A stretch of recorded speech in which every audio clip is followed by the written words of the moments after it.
নমস্কার। পাঠ history YouTube channel তার আয়োজিত যে সাক্ষাৎকার মালা, আজকে সেই পর্বে আমরা হাজির হয়েছি চিকিৎসক ডাক্তার দেবাশিস বসুর বাড়ি। অনেকেরই এই প্রশ্ন থাকতে পারে যে হঠাৎ ইতিহাসবিদদের নিয়ে যে ইউটিউব চ্যানেল পাঠ হিস্ট্রি তার যে সাক্ষাৎকার মালা তৈরি করছে, উপস্থাপন করে চলেছে একের পর এক, সেখানে হঠাৎ কেন একজন চিকিৎসক আজকে এই পর্বে এলেন। কিন্তু যারা দেবাশিস বসুর নামের সঙ্গে পরিচিত তারা সকলেই মনে হয় জানেন যে ডাক্তার দেবাশিস বসু মানে আমাদের দেবাশিসদা, তিনি যেরকম যত্নের সঙ্গে তিনি চিকিৎসা শাস্ত্রের অধ্যয়ন নিত্য করে চলেন, ঠিক একই সঙ্গে তিনি কিন্তু তার হাত তার মন সতেজ ইতিহাস গবেষণার ক্ষেত্রে। তিনি তাকে একজন বিদগ্ধ সামাজিক ঐতিহাসিক বললেও বোধহয় কম বলা হয়। তার আগ্রহের বিষয় সামাজিক ইতিহাস তো বটেই, আঞ্চলিক ইতিহাস, সবচেয়ে বড় কথা বাংলার পারিবারিক ইতিহাসে ওর বিশেষ ব্যুৎপত্তি রয়েছে। তো তেমনই একজন মানুষকে আমরা আজ পেয়েছি। দেবাশিসদা, আপনাকে এই অনুষ্ঠানে স্বাগত পাঠ হিস্ট্রি ইউটিউব চ্যানেলের পক্ষ থেকে। তোমরা যে আমাকে আজকে বলার সুযোগ করে দিলে তার জন্য আমিও তোমাদের ধন্যবাদ জানাই। তো আমাদের শ্রোতা দর্শক বন্ধুদের বিস্ময় কাটাতে প্রথম যে প্রশ্নটা আপনার কাছে রাখতে চাই, যেটা খুব স্বাভাবিক, যেটা আমারও অনেক দিন আগে আপনার সঙ্গে পরিচয়ের প্রথম পর্বে আমার মনে হতো যে একটা মানুষ চিকিৎসক, ডার্মাটোলজিস্ট, তিনি কি করে, তার কাছে কেন দেখছি অনেক ইতিহাসের মানুষজন দৌড়চ্ছেন, তা আমি দেখছি গৌতম ভদ্র তার বই উৎসর্গ করছেন যে 19 শতক চর্চায় আমার নিত্য সঙ্গী বলে 3 সঙ্গী, তার সেই 3 সঙ্গীর একজন আপনি। তো আপনি ইতিহাসের প্রতি আপনার আগ্রহ কিভাবে তৈরি হলো, যে আগ্রহ আপনাকে আজকে এইরকম একটা খ্যাতির জায়গা ইতিহাসবিদদের মধ্যে এনে ফেললো? সেটার সেই স্কুল জীবন, ছেলেবেলার কথা, সেখানে কি এমন কোনো ঘটনা ঘটলো যেটা আপনাকে ইতিহাসের দিকে টেনে নিয়ে গেল? সেটা বললে বোধহয় আপনার অতীতটা, আজকে আপনাকে যে দেবাশিস বসুকে আমরা জানি ইতিহাসবিদ হিসেবে, সেই অতীতটা জানলে বোধহয় আমাদের আজকের সিদ্ধান্ত, আজকের এই খটকাটা নিরসনে আমাদের বোধহয় খুব কাজে লাগবে। একটা কথা তুমি ঠিকই বলেছ, আজকে যে আমার পরিচয় ডার্মাটোলজিস্ট হিসেবে, ত্বকরোগ বিশেষজ্ঞ হিসেবে, সেটা কিন্তু ঘটেছে পরে। আমি ইতিহাস চর্চা শুরু করেছি আগে। আমি ইচ্ছাকৃতভাবে ইতিহাস চর্চাকে আমার পেশা করতে চাইনি। আর আমি যে তোমাদের আগের কয়েকটি পর্ব দেখলাম, তার মধ্যে বেশ কয়েকজন ইতিহাসবিদের, প্রখ্যাত ইতিহাসবিদদের তোমরা সাক্ষাৎকার নিয়েছ। তাদের সৌভাগ্য হয়েছে যে প্রথাসিদ্ধ পঠন পাঠনের, সেটা কিন্তু আমার হয়নি। আমার যেটুকু শেখা, যেটুকু জানা, সেটা আগ্রহ আর অভিজ্ঞতায় ভর করে। তা তুমি আমার স্কুল জীবন থেকে শুরু করতে বলছো, আমি স্কুল জীবন দিয়েই শুরু করি। আমি পড়তাম পার্ক সার্কাসের ডন বস্কো স্কুলে। বেশ, আমাদের ওখানে ইতিহাস পড়ানো আমার যতদূর মনে পড়ছে শুরু হতো ক্লাস 3 বা ক্লাস 4 থেকে। যেহেতু আমাদের পর্ষদ স্বতন্ত্র, এটা তো পশ্চিমবঙ্গ পর্ষদের না নিয়ন্ত্রণে নয়, এটা দিল্লির তখন council of Indian school certificate এক্সামিনেশনসের অধীনে, যেটা council of Indian school certificate এক্সামিনেশনসের অধীনে। তো সেখানে আমাদের বইগুলো বেশিরভাগই আসতো মুম্বাই, চেন্নাই, তখন মাদ্রাস নাম ছিল, ইত্যাদি জায়গা থেকে। তো আমার প্রথম যে গণ্ডগোলটা হলো, আমাদের প্রথম যে ইতিহাস বইটা ছিল, তাতে পৃথ্বীরাজ চৌহানের ওপর একটি অধ্যায় ছিল। সেটি চাঁদ বরদাইয়ের কাব্যগ্রন্থ পৃথ্বীরাজ রাসোর থেকে অনুপ্রাণিত হয়ে লেখা। তাতে নানা জিনিস ছিল যা আমাকে সেই ওই অল্প বয়সেই খুব বিভ্রান্তির মধ্যে ফেলে দিয়েছিল। কীরকম, যে পৃথ্বীরাজকে নাকি মোহাম্মদ ঘুরি অন্ধ করে নিজের দেশে নিয়ে যান, সেখানে শব্দভেদী তীর ছুঁড়ে প্রতিশোধ নেন এই পৃথ্বীরাজ, ইত্যাদি। এটা প্রচলিত ইতিহাসের সঙ্গে মেলে না। আমি অন্য সূত্রে যা পৃথ্বীরাজ জানতে পেরেছিলাম, এটা দেখলাম এর সঙ্গে মিলছে না। পরে আমি জেনেছি সত্যিই তাই। চাঁদ বরদাই যখন এই কাব্য লিখেছিলেন, তিনি নিজের মনের কল্পনা মাধুরী মিশিয়ে সেটা লিখেছিলেন। তার সঙ্গে প্রকৃত ইতিহাসের অনেক ফারাক আছে। এই যে ছোটবেলার প্রথম ঘটনা, এইটার পরিপ্রেক্ষিতে আমার মনে হয় ছাত্রছাত্রীদের জন্য বিভ্রান্তিমূলক নয়, একেবারে সহজ সরল সিধে বই লেখা উচিত, যাতে তারা কোনো রকম গোলমালের মধ্যে না পড়ে যায়। আমার মতো, আমি তোমাকে বারবার বলেছি যে তোমাদের উচিত সতীর্থদের নিয়ে স্নাতক এবং স্নাতকোত্তর স্তরের টেক্সট বই, পাঠ্য বই তৈরি করা, যার সব অধ্যায় সবাই লিখবেন না, যেটা যার চর্চার ভালোবাসার বিষয় এক একজন সেই অধ্যায় লিখবেন, তাই নিয়ে একটা পাঠ্য বই তৈরি। এটা আপনি বলেছেন, অনেকবারই বলেছেন এটা আমার। কিন্তু তোমাদের নিয়ে মুশকিল হচ্ছে, তোমরা মনে করো পাঠ্য বই রচনা করাটা খুব অকুলীন বেসাতি, বেশ গবেষণামূলক বই হবে তবে না লোকে হুজুর হুজুর করবে। এটা আমার একটা খুব দুঃখের জায়গা। ঠিক। দ্বিতীয় ঘটনা স্কুল লেভেলে যেটা মনে পড়ছে, যখন ক্লাস 7-এ পড়ি, সপ্তম শ্রেণীতে পড়ি, তখন একটা আমাদের লম্বা উত্তর লেখার জন্য পরীক্ষায় এসেছিল, সেটা হচ্ছে পাল বংশের ইতিহাস লিখতে হবে। ডেপোবি আমার মজ্জাগত, তখনও সেই জাতের গুণ যাবে কোথায়, আমি চিতাবাঘের কাণ্ডই করলাম। আমি শুরু করলাম সেই দ্বৈত বিষ্ণু বপ্পট হয়ে তাদের নাতি গোপালদেব, দ্বৈত বিষ্ণুর নাতি বপ্পটের পুত্র গোপালদেবে পৌঁছলাম। কিন্তু দুঃখের বিষয়, আমি নাম বলছি না, আমার সেই শিক্ষক, আমি যতদূর জানি তিনি বিকম পাস ছিলেন, তিনি ঘ্যাঁচ ঘ্যাঁচ করে পুরো পাতাটা কেটে দিয়েছিলেন। এটা আমার দ্বিতীয় অভিজ্ঞতা। তৃতীয় যেটা ঘটনা ঘটলো, যখন আমি 9-10-এ পড়ি, তখন মিস্টার M.M. জন বলে একজন বয়স্ক শিক্ষক, তিনি অবসর গ্রহণের পর আমাদের পড়াতে এসেছিলেন কিনা জানি না, আমাদের স্কুলে এলেন। দক্ষিণ ভারতীয়, সম্ভবত কেরালার মানুষ। তিনি এসে খুব যত্ন করে আমাদের ধীরে ধীরে শান্তভাবে পড়াতেন। তিনি একবার পড়াতে পড়াতে আমাদের বললেন যে যখন ভারতে 19 শতকের নবজাগরণ, তখন নবজাগরণ বলা হবে কি হবে না তোমাদের মতো পেশাদার ঐতিহাসিকদের ব্যাপার, ইংরেজিতে বললে that is not my cup of tea. তো বলছেন, তখন উনি বললেন যে হিন্দুরা অনেক এগিয়ে গেল, মুসলিমদের নেতৃত্ব দেওয়ার মতো কেউ এলেন না। আর যায় কোথায়, আমি কি আর চুপ করে থাকতে পারি? আমি লাফিয়ে দাঁড়িয়ে উঠে বললাম, আপনি কি স্যার সৈয়দ আহমেদ খানের নাম ভুলে যাচ্ছেন? মাস্টারমশাই সস্নেহে হেসে বললেন যে না না, ভুলে আমি যাইনি, কিন্তু সেটা যদি কালক্রমে তুমি দেখো তাহলে দেখবে সেটা অনেক পরের ঘটনা, তার আগে কিন্তু হিন্দুদের মধ্যে অনেক কিছু ঘটে গেছে। এই করতে করতে, মানে আমার এই ধৃষ্টতা সত্ত্বেও আমাকে খুব ভালোবেসেছিলেন মিস্টার জন। ICSE হয়ে গেল, আমি কিছুদিনের জন্য 11-12 ক্লাসে ভর্তি হয়েছিলাম নন বস্কোয়, পরে ছেড়ে বেরিয়ে এসে আমি সাউথ পয়েন্টে চলে যাই, কেননা এই বোর্ডে পড়লে জয়েন্ট এন্ট্রান্স দিতে সুবিধা হবে ইত্যাদি কারণে। তখন আমার সঙ্গে দেখা, উনি আমায় বলেন, কি ভর্তি হয়েছে এখানেই তো? হ্যাঁ অবশ্যই ভর্তি হয়েছে। কি কি নিলে? তা আমি বললাম ফিজিক্স, কেমিস্ট্রি, ম্যাথামেটিক্স, বায়োলজি। মুখটা ম্লান হয়ে গেল মিস্টার জনের।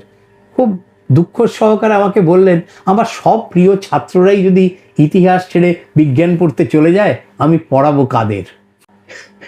সেই কথাটা আজকে হঠাৎ মনে পড়ে গেল তোমার সঙ্গে আলাপ আলোচনা করতে গিয়ে। আর একটা খুব গভীর প্রভাব এসেছিল ওই সময়, সেটা হচ্ছে আমার বাবা তখন চাকরি করতেন বার্মা শেল বলে একটি তৈল প্রতিষ্ঠানে, বিদেশি। সেটার এখন নাম ভারত পেট্রোলিয়াম, এটা রাষ্ট্রায়ত্ত হয়ে গেছে। তো তখনও আমার কেন জানি না মনে হয় আজকে যেরকম কর্পোরেট কালচার অনেকটাই নির্লজ্জ হয়ে গেছে, এমনটা ছিল না। বাবাদের অফিসে একটি রিক্রিয়েশন ক্লাব ছিল কর্মীদের জন্য, যেখানে ছুটির পরে তারা তাস খেলতেন, তার টুর্নামেন্ট হতো, ক্যারাম খেলতেন ইত্যাদি। একটা কালচার ছিল সেই সময়, অনেক অনেক অফিসেই শুনেছি, আমার বাবার অফিসেও শুনেছিলাম এরকম ছিল। বাবা কোথায় কাজ করতেন? ক্যালকাটা স্টেট ট্রান্সপোর্ট কর্পোরেশন, সেখানেও এরকম ছিল, রিক্রিয়েশন ক্লাব ছিল। শুধু যে রিক্রিয়েশন ক্লাব বললে ভুল হবে, তার অঙ্গ হিসেবে তার গ্রন্থাগারও ছিল।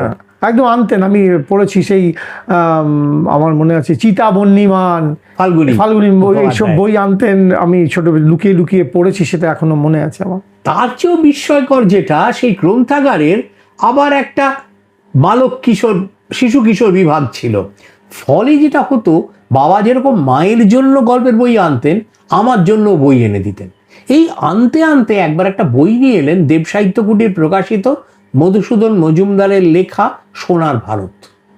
আমাদের ছেলেবেলায় মধুসূদন মজুমদার সত্যি মানে অল্প বয়সে রোগাক্রান্ত হয়ে তিনি তার দৃষ্টিশক্তি হারান, এবং তিনি দৃষ্টিহীন ছদ্মনামে লিখতেন, কিন্তু এই বইটা স্বনামে লেখা। এই বইটা পড়ে না আমি মুগ্ধ হয়ে গেলাম। এই আমার ইতিহাসের প্রথম প্রেমে পড়ে যাওয়া। তাতে একদম অতীত থেকে স্বাধীনতা পর্যন্ত আনুপূর্বিক ইতিহাস ছিল ভারতবর্ষের।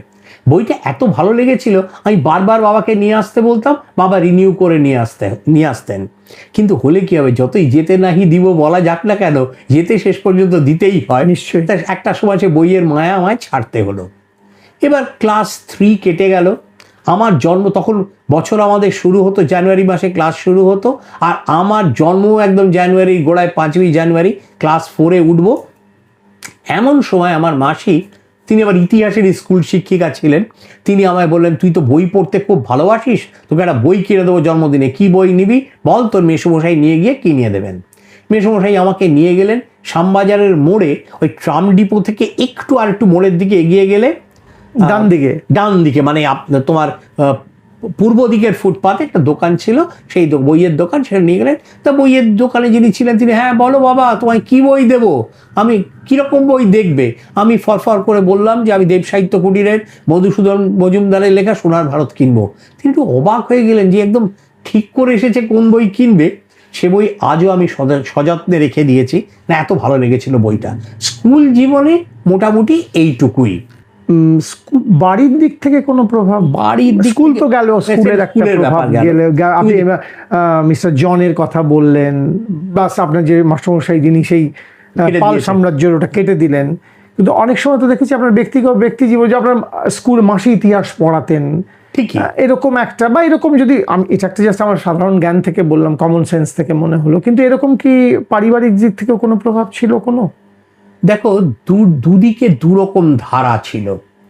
আমার পিতৃকুলের দিকে ছিল খেলাধুলোর দিকে দারুণ নজর। আমার বাবা কাকা জ্যাঠা মিলিয়ে, তাহলে জাঠতুতো খুঁড়তুতো মোট 15 জন ভাই, তারা প্রত্যেকে মোহনবাগান ক্লাবের মেম্বার। বাপস, এতেই বোঝা যাচ্ছে যে তারা কিরকম একদম খেলা ক্রীড়ামোদী। এবং হেন খেলা ছিল না যাতে বাবা অংশগ্রহণ করেননি।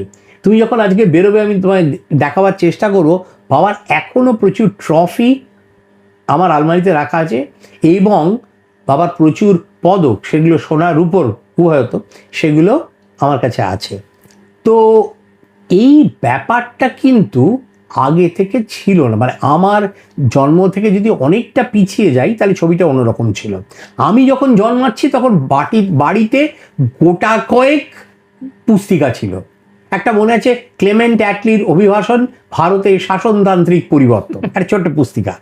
ঠাকুমা কোন পুরী থেকে নিয়ে এসেছিলেন জগন্নাথ মঙ্গল, সেই পুস্তিকা। এই ধরনের বই ছিল, কিন্তু খুব গুরুতর বই, মানে মোটা সোটা বা অন্য ধরনের বই আমি দেখিনি।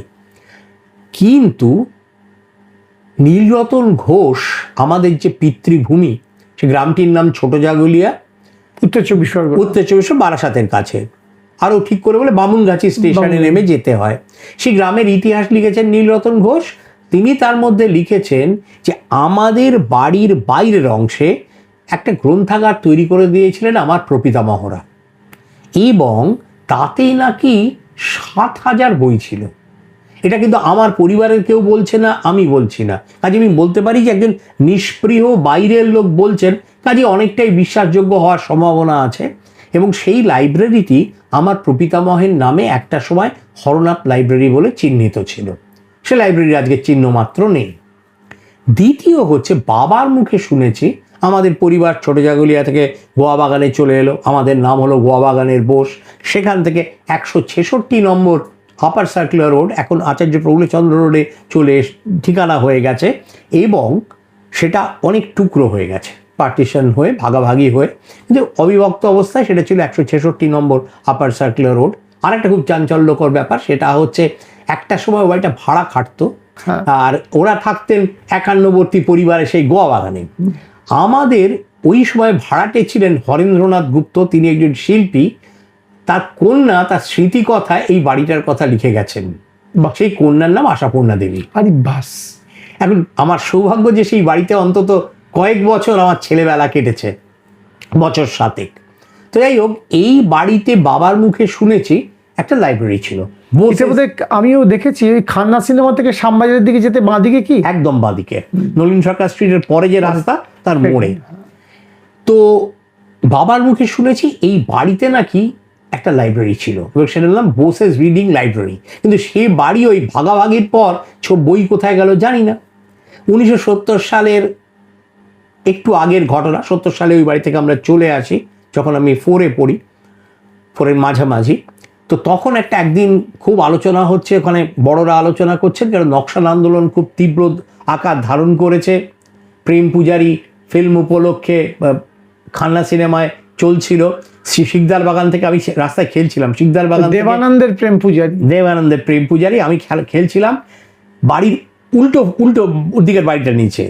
হুড়মুড় করে প্রচুর যুবক দৌড়ে দৌড়ে চলে গেলেন, আবার দৌড়ে দৌড়ে ফিরে গেলেন। মানে এত জন এবং এত জোরে তারা যাচ্ছেন, আমি যে ভয় পেয়ে এই পারে চলে বাড়িতে ঢুকে যাব সেরকম করতে পারলাম না।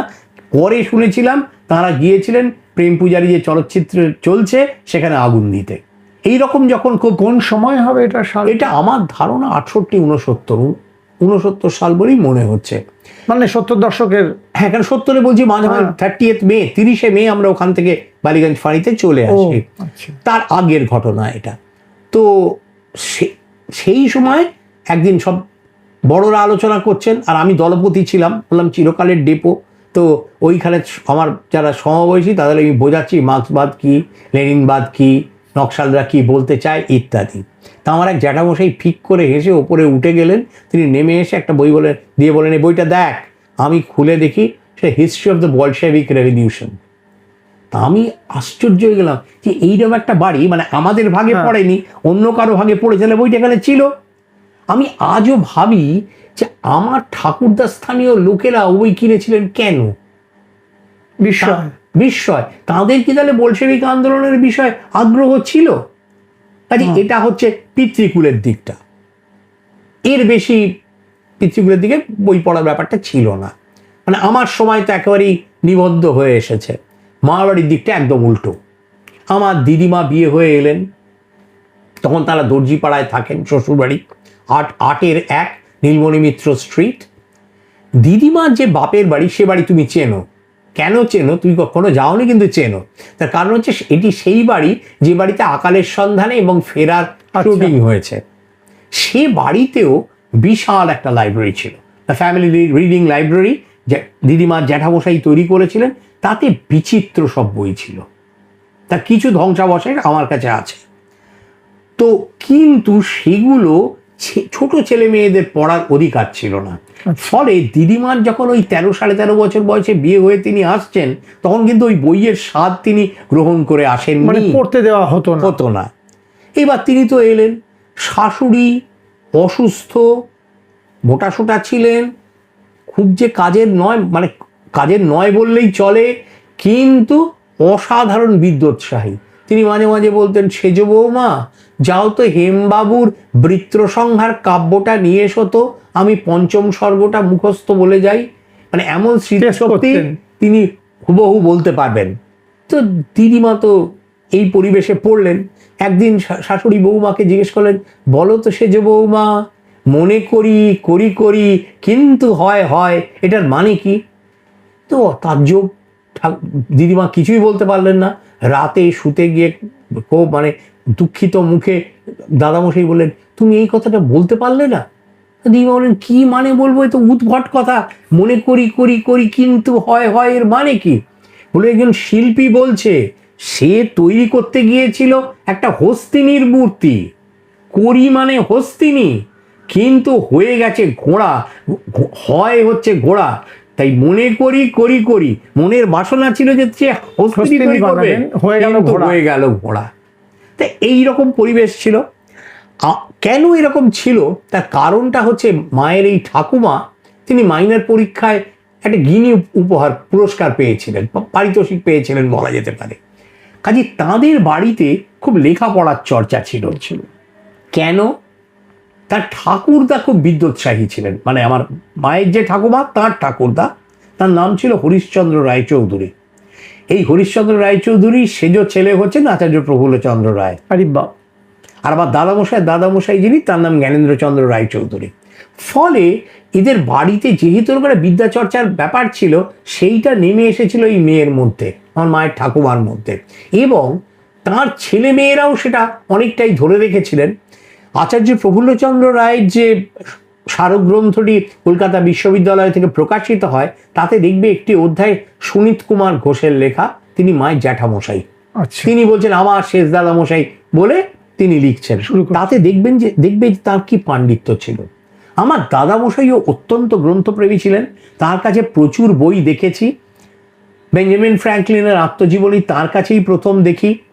তিনি আমাকে ডেল কার্নেগির বই পড়তে শিখিয়েছিলেন। দুঃখের বিষয় তিনি খুব ইংরেজি সাহিত্য রসিক ছিলেন। আমাকে শেক্সপিয়ারের নানা ধরনের উদ্ধৃতি মুখস্থ করাবার চেষ্টা করতেন, মার্ক অ্যান্থনি স্পিচ, পরে বাধ্য হয়ে পড়েছি কারণ স্কুলে পড়তে হয়েছিল বলে। কিন্তু আমার মূল আগ্রহ চলে গেল বাংলা সাহিত্যের দিকে এবং বাংলার ইতিহাসের দিকে। মেডিকেল কলেজে আমার বন্ধুরা দুঃখ করে বলতো যে মেসোমশাইয়ের এত কষ্ট করে তোকে ডন বস্কোয় পড়ানোটা পুরো বৃথা গেছে, তো তুই একদম ভেতো বাঙালি হয়ে গেলি। বাংলা নিয়েই রয়ে গেলাম। তো সেই বইগুলো দাদামশাইয়ের কাছে দেখেছিলাম। আর একটা মজার গল্প মনে পড়ছে, আমার একজন সম্পর্কিত মামিমা, আপন নয়, তিনি তার মেয়েকে নিয়ে একবার মামার বাড়িতে বেড়াতে এসছেন। আমি তখন খাটে শুয়ে শুয়ে একটা বই পড়ছি। তিনি তার শিশুকন্যাকে বলে, দেখ দাদা মামার বাড়িতে এসেও কিরকম পড়াশোনা করছে। তিনি যদি বইটা হাতে নিয়ে দেখতেন তাহলে নিশ্চয়ই মূর্ছা যেতেন। কি বলেছিল? সেটা ছিল আমার দাদামশাইয়ের গুরুদেব ছিলেন স্বামী অসীমানন্দ সরস্বতী। তিনি নেতাজির সহকর্মী ছিলেন, পুরুলিয়াতে চক্ষু হাসপাতাল করেন গরিব মানুষদের চক্ষু চিকিৎসার জন্য।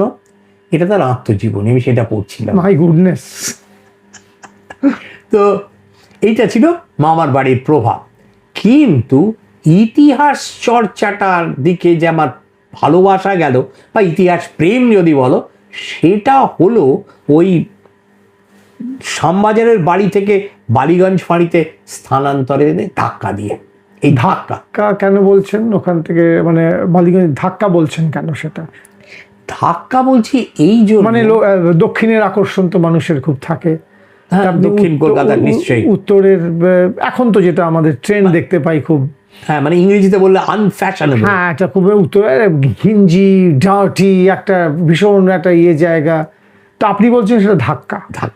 ধাক্কা বলছি কেন, যে এর চেয়ে ভালো শব্দ না আমার বাংলায় মাথায় এলো না। তোমরা যেটাকে বলো কালচার শক, কি বলবো, সাংস্কৃতিক ধাক্কা, মূল্যবোধের ধাক্কা। ওখানে কি ছিলাম, একটা উঁচু কড়িবরগা দেওয়া বাড়ি, তাতে থাকতাম। তার কার্নিশে গ্রীষ্মের নিস্তব্ধ দুপুরে বাস্তু পায়রারা ডেকে উঠতো। এখানে কোথায় চলে এলাম একটা 2 রুম ভাড়া করা ফ্ল্যাটে, তার টাইলসের মেঝে, মোজাইক করা সিঁড়ি। সময়টা কোন সময়? একদম 1970-এর 30শে মে আমরা চলে আসি। আপনি তখন ক্লাস 4-এ পড়ি।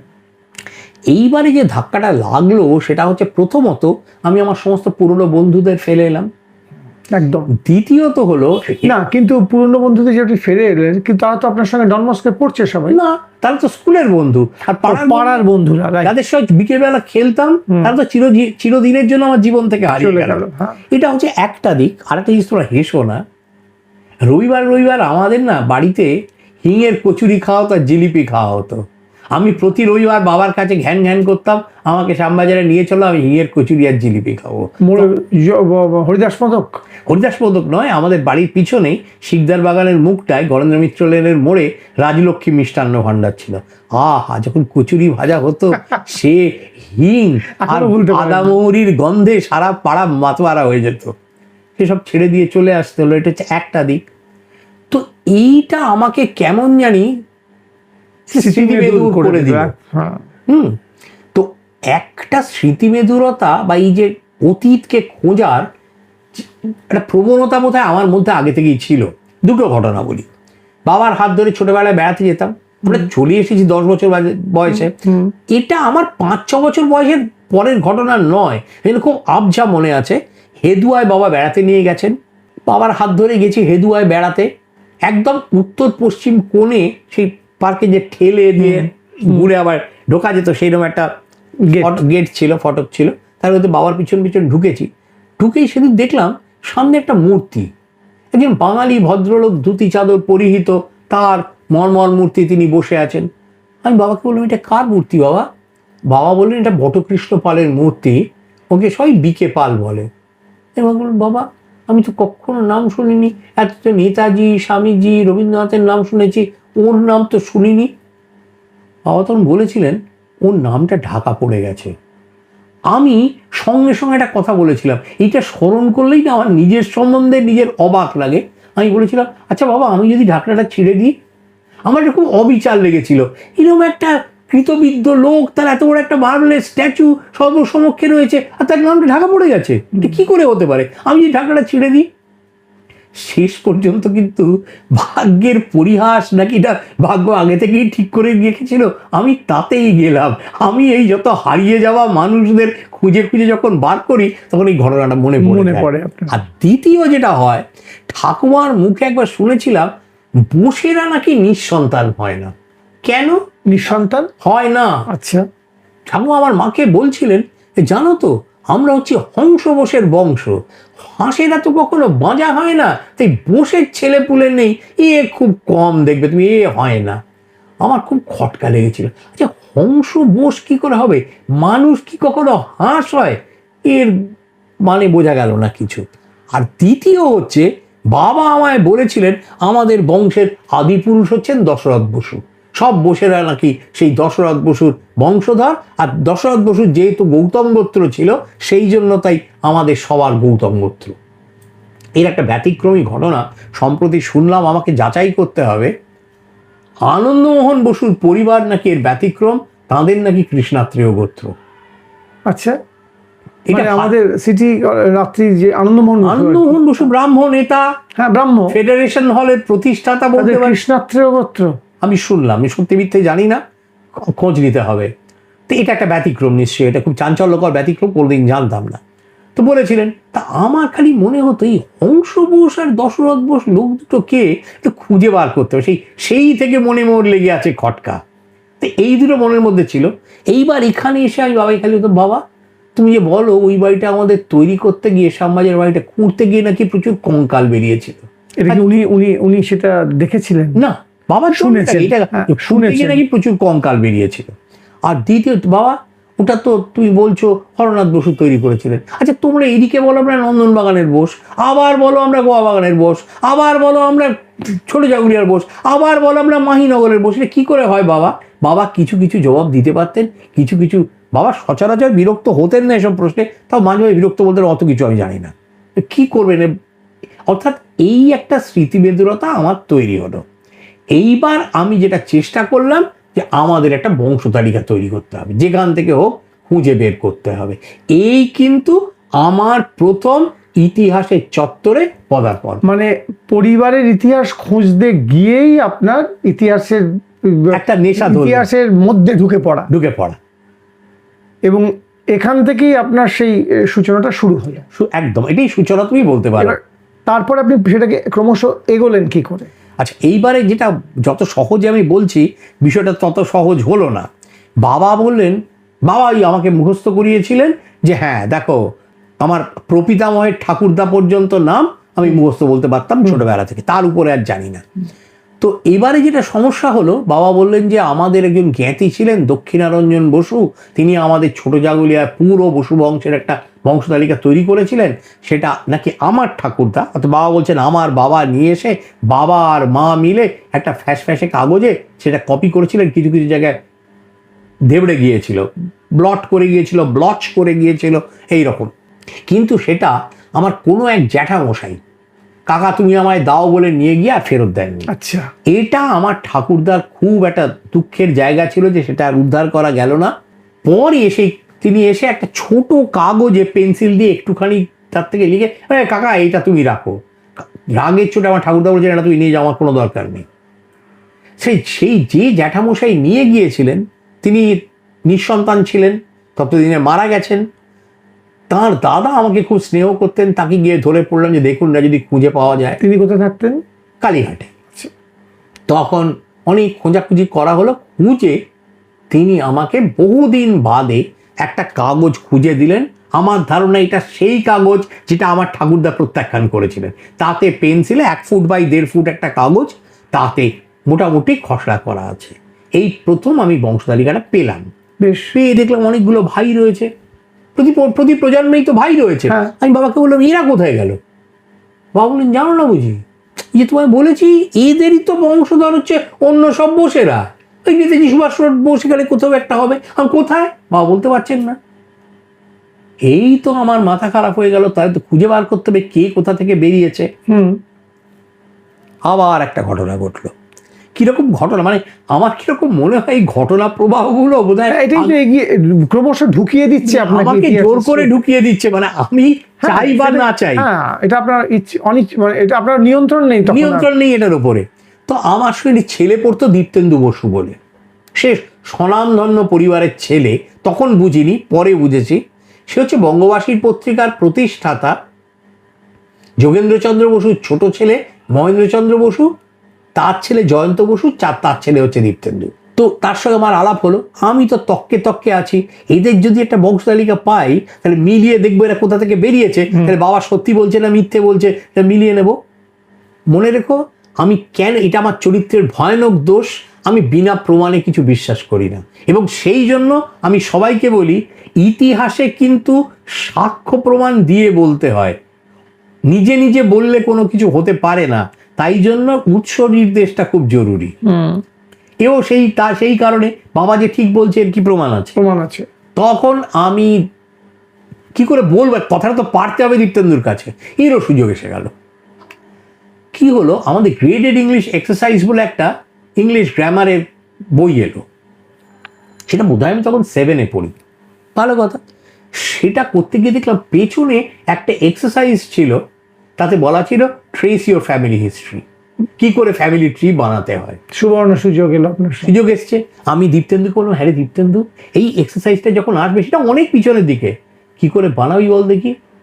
ও বললো, কেন, আমাদের তো ছাপানো বংশ তালিকা আছে, ওটা দেখিয়ে দেবো, তাহলেই তো হয়ে যাবে, বা তার থেকে টুকে দেবো। মানে আমার তখন মনে হলো যে নোবেল প্রাইজ পেলেও বোধহয় আমার এত আনন্দ হতো না। আমি বললাম, তো ওটা একটু দেখতে দিবি? বলো না, সেই তুই কি করে দেখতে দেবো, কোনো উপায় নেই, হাতে পায়ে ধরলাম যে কি তুই দেখা। ঠিক আছে, শেষকালে করলাম কি, একটা কাগজে আমাদের বংশ তালিকাটা, যেটা তখন থেকেই আমার মুখস্থ আছে, ক্লাসে বসেই দশরথ বসু থেকে আমার পর্যন্ত ডালপালা সবাই লেখককে ধরিয়ে বললাম, এইটাতে তুই দেখিস তো তোরা অন্য কোথাও থেকে বেরিয়েছিস কিনা। বললো ঠিক আছে, নিয়ে চলে গেল। এরপর যেটা ঘটলো সেটাতেও আমার কোনো নিয়ন্ত্রণ ছিল না। ওর মা দেখে বললেন, বাবা, ছেলেটার হাতের লেখা এত ভালো, একটাও বানান ভুল নেই, সেই মানধাতার আমলের সব নাম, তার মধ্যে কোনো গন্ডগোল নেই। এছাড়া ধর, তুই এক কাজ কর, তোকে আমি এটা দিচ্ছি, এত করে দেখতে চেয়ে তুই নিয়ে যাবি কি করে, শার্টের মধ্যে গেঞ্জির ওপরে, যাতে অন্য ছেলেরা দেখতে পায়, দেখতে পেলে ছেড়ে দেবে, এর আর কপি নেই। আর যখন টিফিন হবে, স্কুলের পিছনে বিশাল মাঠ ছিল, একদম সেই রেল লাইনের প্রান্তে রাইফেল রেঞ্জ রোডের ওইখানে চলে যাবি, গিয়ে ওকে খুলে দেখাবি, আবার পাঠ করে যেমন ছিল নিয়ে চলে আসবি।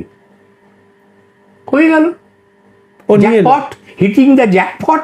নিয়ে এলো, আমি পরের দিন গেলাম ওখানে, সেখানে বসে বসে খুচখুচ করে লিখে নিলাম এবং দেখলাম বাবার কথা সত্যি।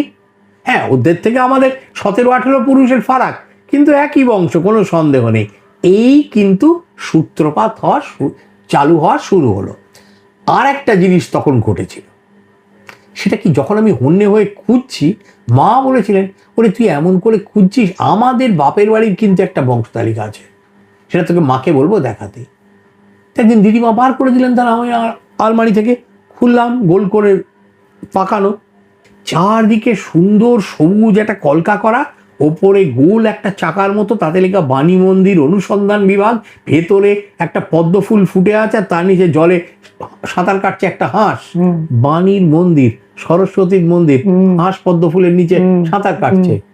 সেটা আমার মামার বাড়ির বংশ তালিকা। নিচে একটা ঠিকানা আছে, 259 নম্বর আপার চিতপুর রোড। পরে এই যে জ্যাঠামশাই আমাকে হাতে লেখা বংশ তালিকাটা দিয়েছিলেন, তিনি আমায় 4খানা বংশ তালিকা, এগুলো খুঁজে পেয়েছি, তুই নিয়ে যা বলে, বাড়িতেই ছিল ওগুলো, ওদের ছিল, আর এরা কি বুঝবে, তুই নিয়ে যা। সেই 4টের মধ্যে একটা আমাদের বংশ তালিকা, আবার সেই বাণী মন্দির অনুসন্ধান বিভাগ।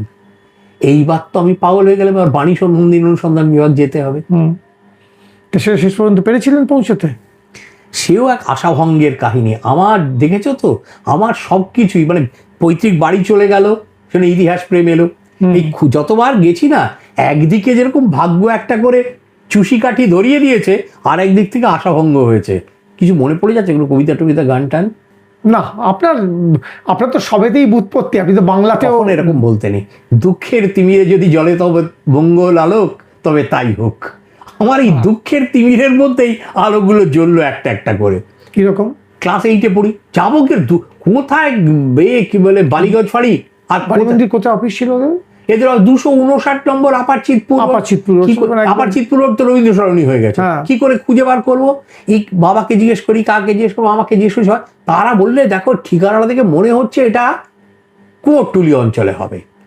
আমার দাদা, পিস্তুত দাদা, কৃষ্ণনগর থেকে হায়ার সেকেন্ডারি পাস করে কলকাতায় এলো বিকম পড়তে। সেই যখন পড়ছি, যখন ক্লাস 8-এ পড়ি, তাকে নিয়ে একদিন চলে গেল, দাদা একটু নিয়ে চলো দাদাকে একটু বেড়াতে যাবো। বলে কোথায় বেড়াতে যাবো? কুমোরটুলি যাবো। কি কোথায় প্রতিবাদীরা দেখলাম? না 259 নম্বর আপার চিতপুর, সেখানে কি আছে? চলো না। গেলাম, সেটা হচ্ছে ব্ল্যাক জমিদার গোবিন্দরাম মিত্রের মন্দিরের একদম লাগোয়া বাড়ির একতলায় দিয়ে, সেখানে লেদ মেশিন চলছে। গিয়ে বললাম এখানে বাণী মন্দির? বলে এই তো পাশের ঘরে ছিল, সে তো 67 সালে উঠে গেছে। আমি তো যাচ্ছি 74 সালে, 7 বছরে সব ফাঁকা। তা আমি তো কাঁদো। কোন ক্লাস? ক্লাস 8। কাঁদো কি হবে তাহলে? তারা আমার মুখের দিকে তাকিয়ে তাদের মায়া হলো, যারা লেদ মেশিন চালাচ্ছিলেন। একটা কাজ করো, এই ফুটপাথ ধরে সোজা দক্ষিণ দিকে চলে যাও, বলবে গুড়পট্টির বাড়ি কোনটা। আমি গুলপট্টি? বলে না গুলপট্টি কেন বলছে? খুব হাসেন। আমি তো ভাবছি গুলপট্টি মানে মিথ্যে কথা। গুড়পট্টি। গেলাম গুটগুট করে হেঁটে, বলে তার দোতলায় উঠবে, গিয়ে বলবে কাশীনাথ চক্রবর্তী কোথায় আছেন। এবার কাশীনাথ চক্রবর্তীর দোকানে গিয়ে জিজ্ঞেস করবে পরেশনাথ চক্রবর্তীর ঠিকানা কি। গেলাম দুজনে মিলে, দাদা তো কিছুই বুঝতে পারছে না, আর দাদা একটু নিরীহ চিরকালই। তাহলে ওদের কথা শুনে আপনার দাদা আপনাকে নিয়ে গুড়পট্টির দিকে চললেন? ওখানে এটা মানে কি, কোথায় গুড়পট্টি, কি ব্যাপার? ঠিকানা কিছু বলতে পারেনি, কিন্তু তারা আন্দাজে গুড়পট্টি। সে আর কি করা যাবে, তখন তো প্রাণের দায় না মনের দায়। আমরা দুজনে মিলে হাঁটতে লাগলাম, জিজ্ঞেস করতে করতে গিয়ে দেখলাম টানা লম্বা দোতলা বাড়ি। সে বাড়ির নাম নাকি গুড়পট্টি। বললাম কাশীনাথ চক্রবর্তী? বলছে দোতলায়। এটা কত নম্বর ঘর না কি বলেছিল ইঙ্গিত, সে আর মনে নেই। গেলাম, গিয়ে দেখলাম শতরঞ্চিত এক ভদ্রলোক নীরবে বসে একটা প্যাডে পরপর ছাপ পেরে যাচ্ছেন। তা আমরা দরজার কাছে দেখে দাঁড়িয়ে বললাম, হ্যাঁ কাশীনাথ চক্রবর্তী। আমরা এসেছিলাম একটু বাণী মন্দিরের যিনি পরেশনাথ চক্রবর্তী ছিলেন তার ঠিকানার জন্য। কোনো কথা নেই, তার মুখে পান ছিল না অন্য কিছু ছিল আমি জানি না। তিনি কোনো কথা বললেন, একটা কাগজ টানলেন, তাতে লিখে আমাদের হাতে দিয়ে দিলেন। দেখলাম তাতে লেখা আছে 30B শ্যামবাজার স্ট্রিট। আবার হাঁটা শুরু হলো। শ্যামবাজার এবি স্কুলে দুটো বাড়ির ফাঁকের এক চিলতে গলির মতো, সেখানে ঢুকে জিজ্ঞেস করলাম পরেশনাথ চক্রবর্তী? বলে পাশের দরজায় ধাক্কা দিন। কড়া নাড়লাম, খুলে গেল। এক ভদ্রলোক বেরিয়ে এলেন, হয়তো মধ্য 50-এর বয়স, কি 50-এর ঘরের শেষ দিকে, কিন্তু বোঝা যায় যে দারিদ্রে, নানা রকম অসহায়তার কারণে চেহারা একদম পাকিয়ে গেছে। কি ব্যাপার সব বললাম। বলেন হ্যাঁ আচ্ছা হ্যাঁ, আমি বাণী মন্দির অনুসন্ধান বিভাগের সেক্রেটারি ছিলাম। কি ব্যাপার? তা বললাম ছোটো জাগুলিয়ার বসু বংশ। হ্যাঁ করে দেবো, তার জন্য তো টাকা লাগবে, আর আমি বংশতালিকা তৈরি করে দিই। হ্যাঁ একটু দেখাতো। একটি বালক বেরিয়ে এলো, তার হাতে একটি কার্ট্রিজ পেপারের রোল। উনি খুলে দেখালেন, হাতে করে পুরো বংশতালিকা লেখা। উনি সেখানে নাম দিয়েছেন বংশাবলী অনুসন্ধান বিভাগ। আর বাণী মন্দির নেই, বংশাবলী অনুসন্ধান বিভাগ নামে ওইভাবে তিনি বংশতালিকা লোককে তৈরি করে দেন। বেশ, টাকা তো আনিনি আজকে। বলো হ্যাঁ আমাকে 30 টাকা আগে অ্যাডভান্স করতে হবে, আজকের 30 টাকা নয়, কিন্তু 1974 সালের 30 টাকা। ঠিক আছে, নাম ঠিকানা লিখে রেখে দিয়ে যাও, আমি বাড়িতে যাব। তিনি এলেন একদিন, বাবা তাকে 30 টাকা দিলেন, দিয়ে বললেন দেখুন এটা করে দিন আপনি। বলে ঠিক আছে করে দেবো। কিন্তু আবার বললাম, আবার আশাভঙ্গ। এবার কি হলো বলো তো? কি হলো? তিনি টাকাটা নিয়ে গেলেন, আর বছরের পর বছর আর কিছু দিলেন না, এলেনই না। কিন্তু তিনি একটা ব্যবস্থা করে গিয়েছিলেন, আমাকে একটা জিনিস দিয়েছিলেন যেটা আমার প্রভূত উপকারে লাগলো। আপনি আর ওর বাড়ি জানোনি? যাচ্ছি, টাকাটা দিচ্ছি। উনি একটা জায়গায় ছাপাখানায় তখন চাকরি করেন, তার সেখানে ফোন করছি, হ্যাঁ যাচ্ছি, যাব, করে দেব, আজ এটা সমস্যা, কাল ওটা সমস্যা। বাণী মন্দির থেকে বসুদের শেষ যে বংশতালিকা বেরিয়েছিল তার একটা প্রুফ কপি ওর কাছে ভাঁজ করা ছিল। শেষ যে ছাপা হয়েছিল আর্ট পেপারে সেটা নয়, প্রুফ কপি লালচে হয়ে গেছে নিউজ প্রিন্ট, সেইটা উনি আমাকে দেখালেন যে দেখো এইরকম বেরোতে এই হচ্ছে শেষ বংশ। পরেশবাবুই দেখালেন? পরেশবাবু দেখালেন, দেখাবার জন্য, বাবাকে দেখাবার জন্য নিয়ে এসেছিলেন। তা সেটা আমি দেখলাম, দেখে আমি খুব মুগ্ধ হয়ে গেলাম। একটা পর্যায়ের পর বাণী মন্দির যে বংশতালিকাগুলো তৈরি করতো, তাতে কি করতো, ব্যক্তি পরিচিতি, কোথায় বিয়ে করেছেন, আয়ুষ্কাল ইত্যাদি নোট দেওয়া থাকতো, এবং ওই যে ভাইদের ডালপালা তারা কে কোথায় চলে গেলেন তার বর্ণনা থাকতো। আমি বললাম একটু দিয়ে যান, আমি কপি করে নেব। উনি খুব বেজার বদলে বললেন ঠিক আছে রেখে দাও। আমি রেখে দিয়েছিলাম, সেটা আমার কাছে ছিল। আর কি ছিল, ওইটার মধ্যে প্রচুর গ্রাম নামের ইঙ্গিত ছিল। এর নামে বা বারুইপুরের নিকটবর্তী গোবিন্দপুর নামের নামকরণ। আমার একটা আগ্রহ ছিল নামের ব্যাপারে, এই কিন্তু গ্রাম নামের ব্যাপারে আমার আগ্রহ সূত্রপাত। বংশাবলীর মধ্যেই ওগুলো দেওয়া রয়েছে। গোবিন্দ বসু এর নামে বারুইপুরের নিকটবর্তী গোবিন্দপুর নামে গ্রামের নামকরণ, এই রকম। সুন্দরবন খাঁ মল্লিক এর নামে মল্লিকপুর স্টেশন এবং মল্লিকপুর গ্রাম। এই কিন্তু আমার আর একটা আগ্রহ তৈরি হলো। উনি দিলেন না। শেষ পর্যন্ত যেটা হলো, ওই যে বংশতালিকাটা দিয়ে গিয়েছিলেন তার মধ্যে একজনের নাম ছিল, তার নাম অনিলনাথ বসু মল্লিক। তিনি থাকতেন 2 কার্তিক বোস লেনে, হাতিবাগানে।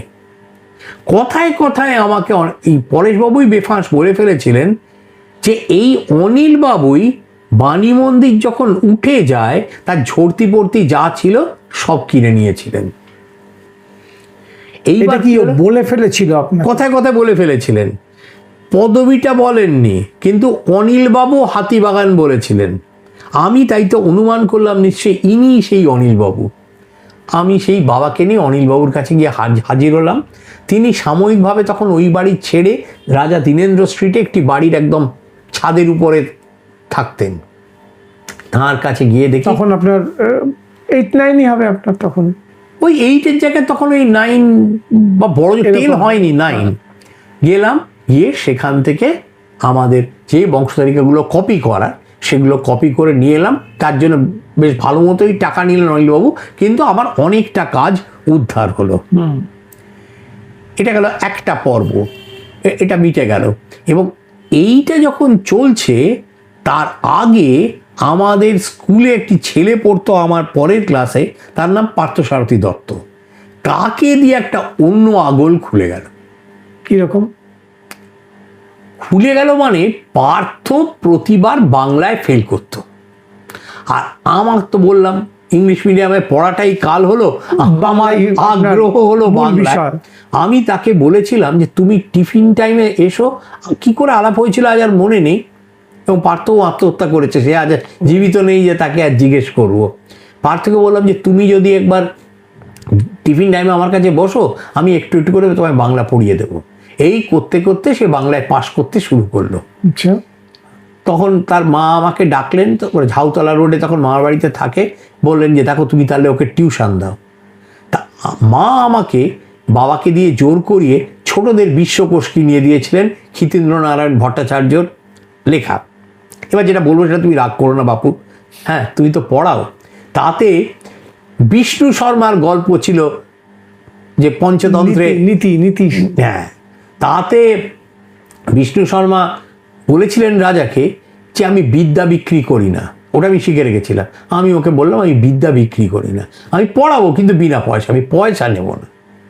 তো যাই হোক, এতে ওর মা তো খুবই আপ্লুত হয়ে গেলেন এবং বললেন হ্যাঁ আমি শুনেছি তোমার বংশতালিকার নেশা আছে, আমাদের একটা বংশতালিকা আছে, তা তুমি কপি করে নাও। দেখি তারা হাটখোলার দত্ত বংশ। হাতে চাঁদ পাওয়া, আবার হাতে একটা চাঁদ পেয়ে গেলাম। এরপরে একটা মোক্ষম ঘটনা ঘটল। সেবার পুজো 75 সাল, 1975 সালের পুজো। পার্থ গেছে হাটখোলার দত্তবাড়ির পৈতৃক পুজোতে, 78 নম্বর নিমতলা ঘাট স্ট্রিটে। সেখানে ওদের এক জ্ঞাতি ভবানীপ্রসাদ দত্ত বললেন, কি কাণ্ড বলো তো, কলকাতার অমুক পরিবার বলছে তাদের দুর্গাপুজো নাকি আমাদের থেকে পুরনো, আমাদের বংশের একটা ইতিহাস লেখা উচিত। তোমরা সবাই তোমাদের কাছে যা কাগজপত্র হচ্ছে আমায় দেখাও, নয়তো লিখে লিখে দাও, আমি একটা বংশ ইতিহাস তৈরি করব। ফস করে পার্থ বলল, আপনি আর কি জানেন, আমাদের স্কুলে একটা ছেলে আছে, সে আমাদের বংশ সম্পর্কে আপনার চেয়ে অনেক বেশি জানে। ভদ্রলোকের বছর 50 বয়স, তিনি তো স্তম্ভিত। সে কি আমাদের বাড়ির ছেলে? বলে না না, তার নাম দেবাশিস বোস। সে কি করে জানলো? বলে তা আমি জানি না, কিন্তু সে অনেক কিছু জানে। এইবার আমার ডাক পড়লো তাদের বাড়িতে। তা কিন্তু আমি যে তখন যাব, আমার তো তখন সামনে অ্যানুয়াল পরীক্ষা। পার্থ বললো যে দেখুন, এখন কিন্তু দেবাশিস দা আসতে পারবে না, ওর এখন সামনে অ্যানুয়াল পরীক্ষা, ও লেখাপড়ায় ভালো, ও আসবে না, অ্যানুয়াল পরীক্ষা দিয়ে আপনার কাছে আসবে। অ্যানুয়াল পরীক্ষা হয়ে গেল, সেই দীপ্তেন্দু ভরসা দুজনে মিলে একদিন চলে গেলাম। ক্লাস 9-এ তখন পড়ি, হাটখোলা দত্ত বাড়ি গিয়ে ভবানী প্রসাদ দত্তের সঙ্গে দেখা করলাম। সেদিনের দৃশ্যটা আমার এখনো খুব মজার মনে আছে।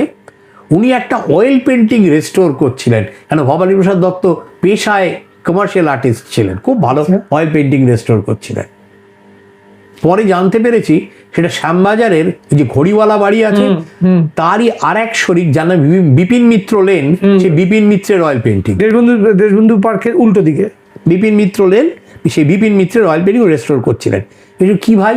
আমি যে আমরা তো, আপনি দেখা করতে বলেছেন, আমি দেবাশিস বসু। হ্যাঁ হ্যাঁ বসু ভাই, আমি এখন নোংরা ভোংরা হয়ে আছি। এই টার্মটা আমার এখনো মনে আছে, আমি নোংরা ভোংরা এই শব্দটা পরে আসেনি। আমি হাতটা ধুইনি, হাতটা ধুয়ে এলেন, অনেক আলোচনা হলো। তারপর বললেন তুমি তাহলে একটা ব্যবস্থা করো, আমাকে পুরো বংশ তালিকাটা তৈরি করে দাও।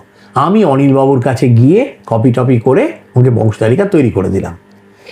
এই যে ভবানীবাবুর সঙ্গে আলাপ হলো, এর ফলাফল কিন্তু অনেক দূর গড়ালো। সুদূর প্রসারী, সুদূর প্রসারী শব্দটাই একদম ঠিক। কীরকম? আমাকে ভবানীবাবু বললেন, তুমি যে এত বংশতালিকা জোগাড় করছো, এটা যদি ইতিহাসের সঙ্গে জড়িয়ে না ফেলো, তাহলে কিন্তু কোনো কাজ হবে না। তোমার একজনের লেখাপড়া খুব দরকার, তার নাম রাধারমন মিত্র। তিনি কলকাতার টুকিটাকি বলে এক্ষণ বলে একটা পত্রিকায় প্রচুর প্রবন্ধ লেখেন, তোমার উচিত ওগুলো পড়ে ফেলা। আমাদের কোথায় কিনতে পাওয়া যাবে বলুন? আমি এক্ষণগুলো কিনে ফেলছি। উনি বললেন, এক্ষণ এমন পত্রিকা সে পাওয়া যায় না, ও তুমি কিনতে পারবে না। আমাদের পড়বো কি করে? বললো দেখো কবে কি হয়। পরবর্তীকালে, এটা হচ্ছে 75 সালের ঘটনা, আর তার 6 বছরের মধ্যে, আমার যতদূর মনে হচ্ছে 81 সালে কলিকাতা দর্পণ বই হয়ে বেরোলো। ঠিক 81 কি 80 এই সময়। আমি তো আগে গিয়ে দৌড়ে কিনলাম, কিনে নিয়ে এসে পড়লাম। পড়ে দেখলাম তাতে কুলজি সংক্রান্ত অজস্র ভুল, পারিবারিক ইতিহাস সব রাধারমণবাবু গণ্ডগোল করে ফেলেছেন। আমি লম্বা একটা কাগজে সমস্ত একটা রিভিউ আর্টিকেল বলা যেতে পারে লিখে সেটা নিয়ে ভবানীবাবুর কাছে গেলাম। কেন না আমি বলবো, গিয়ে বললাম যে আপনি যে এত রাধারমণবাবুর প্রশংসা করেন, তার বইতে তো এত ভুল। ভবানীবাবুকে বলবেন, ভবানীবাবু বললেন তুমি ওটা রেখে যাও। আমি রেখে দিয়ে চলে এলাম। এর মধ্যে কিন্তু আমি মেডিকেল কলেজে ঢুকে গেছি। এটা যতদিনে হচ্ছে, তখন আমি ফার্স্ট ইয়ার থেকে সেকেন্ড ইয়ারে উঠেছি। রেখে দিয়ে চলে এলাম। এটা বোধহয় জানুয়ারি মাসের ঘটনা। মে মাসে আমাকে ফোন করছেন ভবানীবাবু, একটা কাজ করো তো, আজকে যুগান্তরটা তুমি কিনে নিও, ওরা একটা কমপ্লিমেন্টারি কপি দেবে, সেটা তোমাকে আমি পাওয়ার ব্যবস্থা করে দেবো, কিন্তু এখন তুমি কিনে নিয়ে দেখে নাও। আমি কী দেখবো?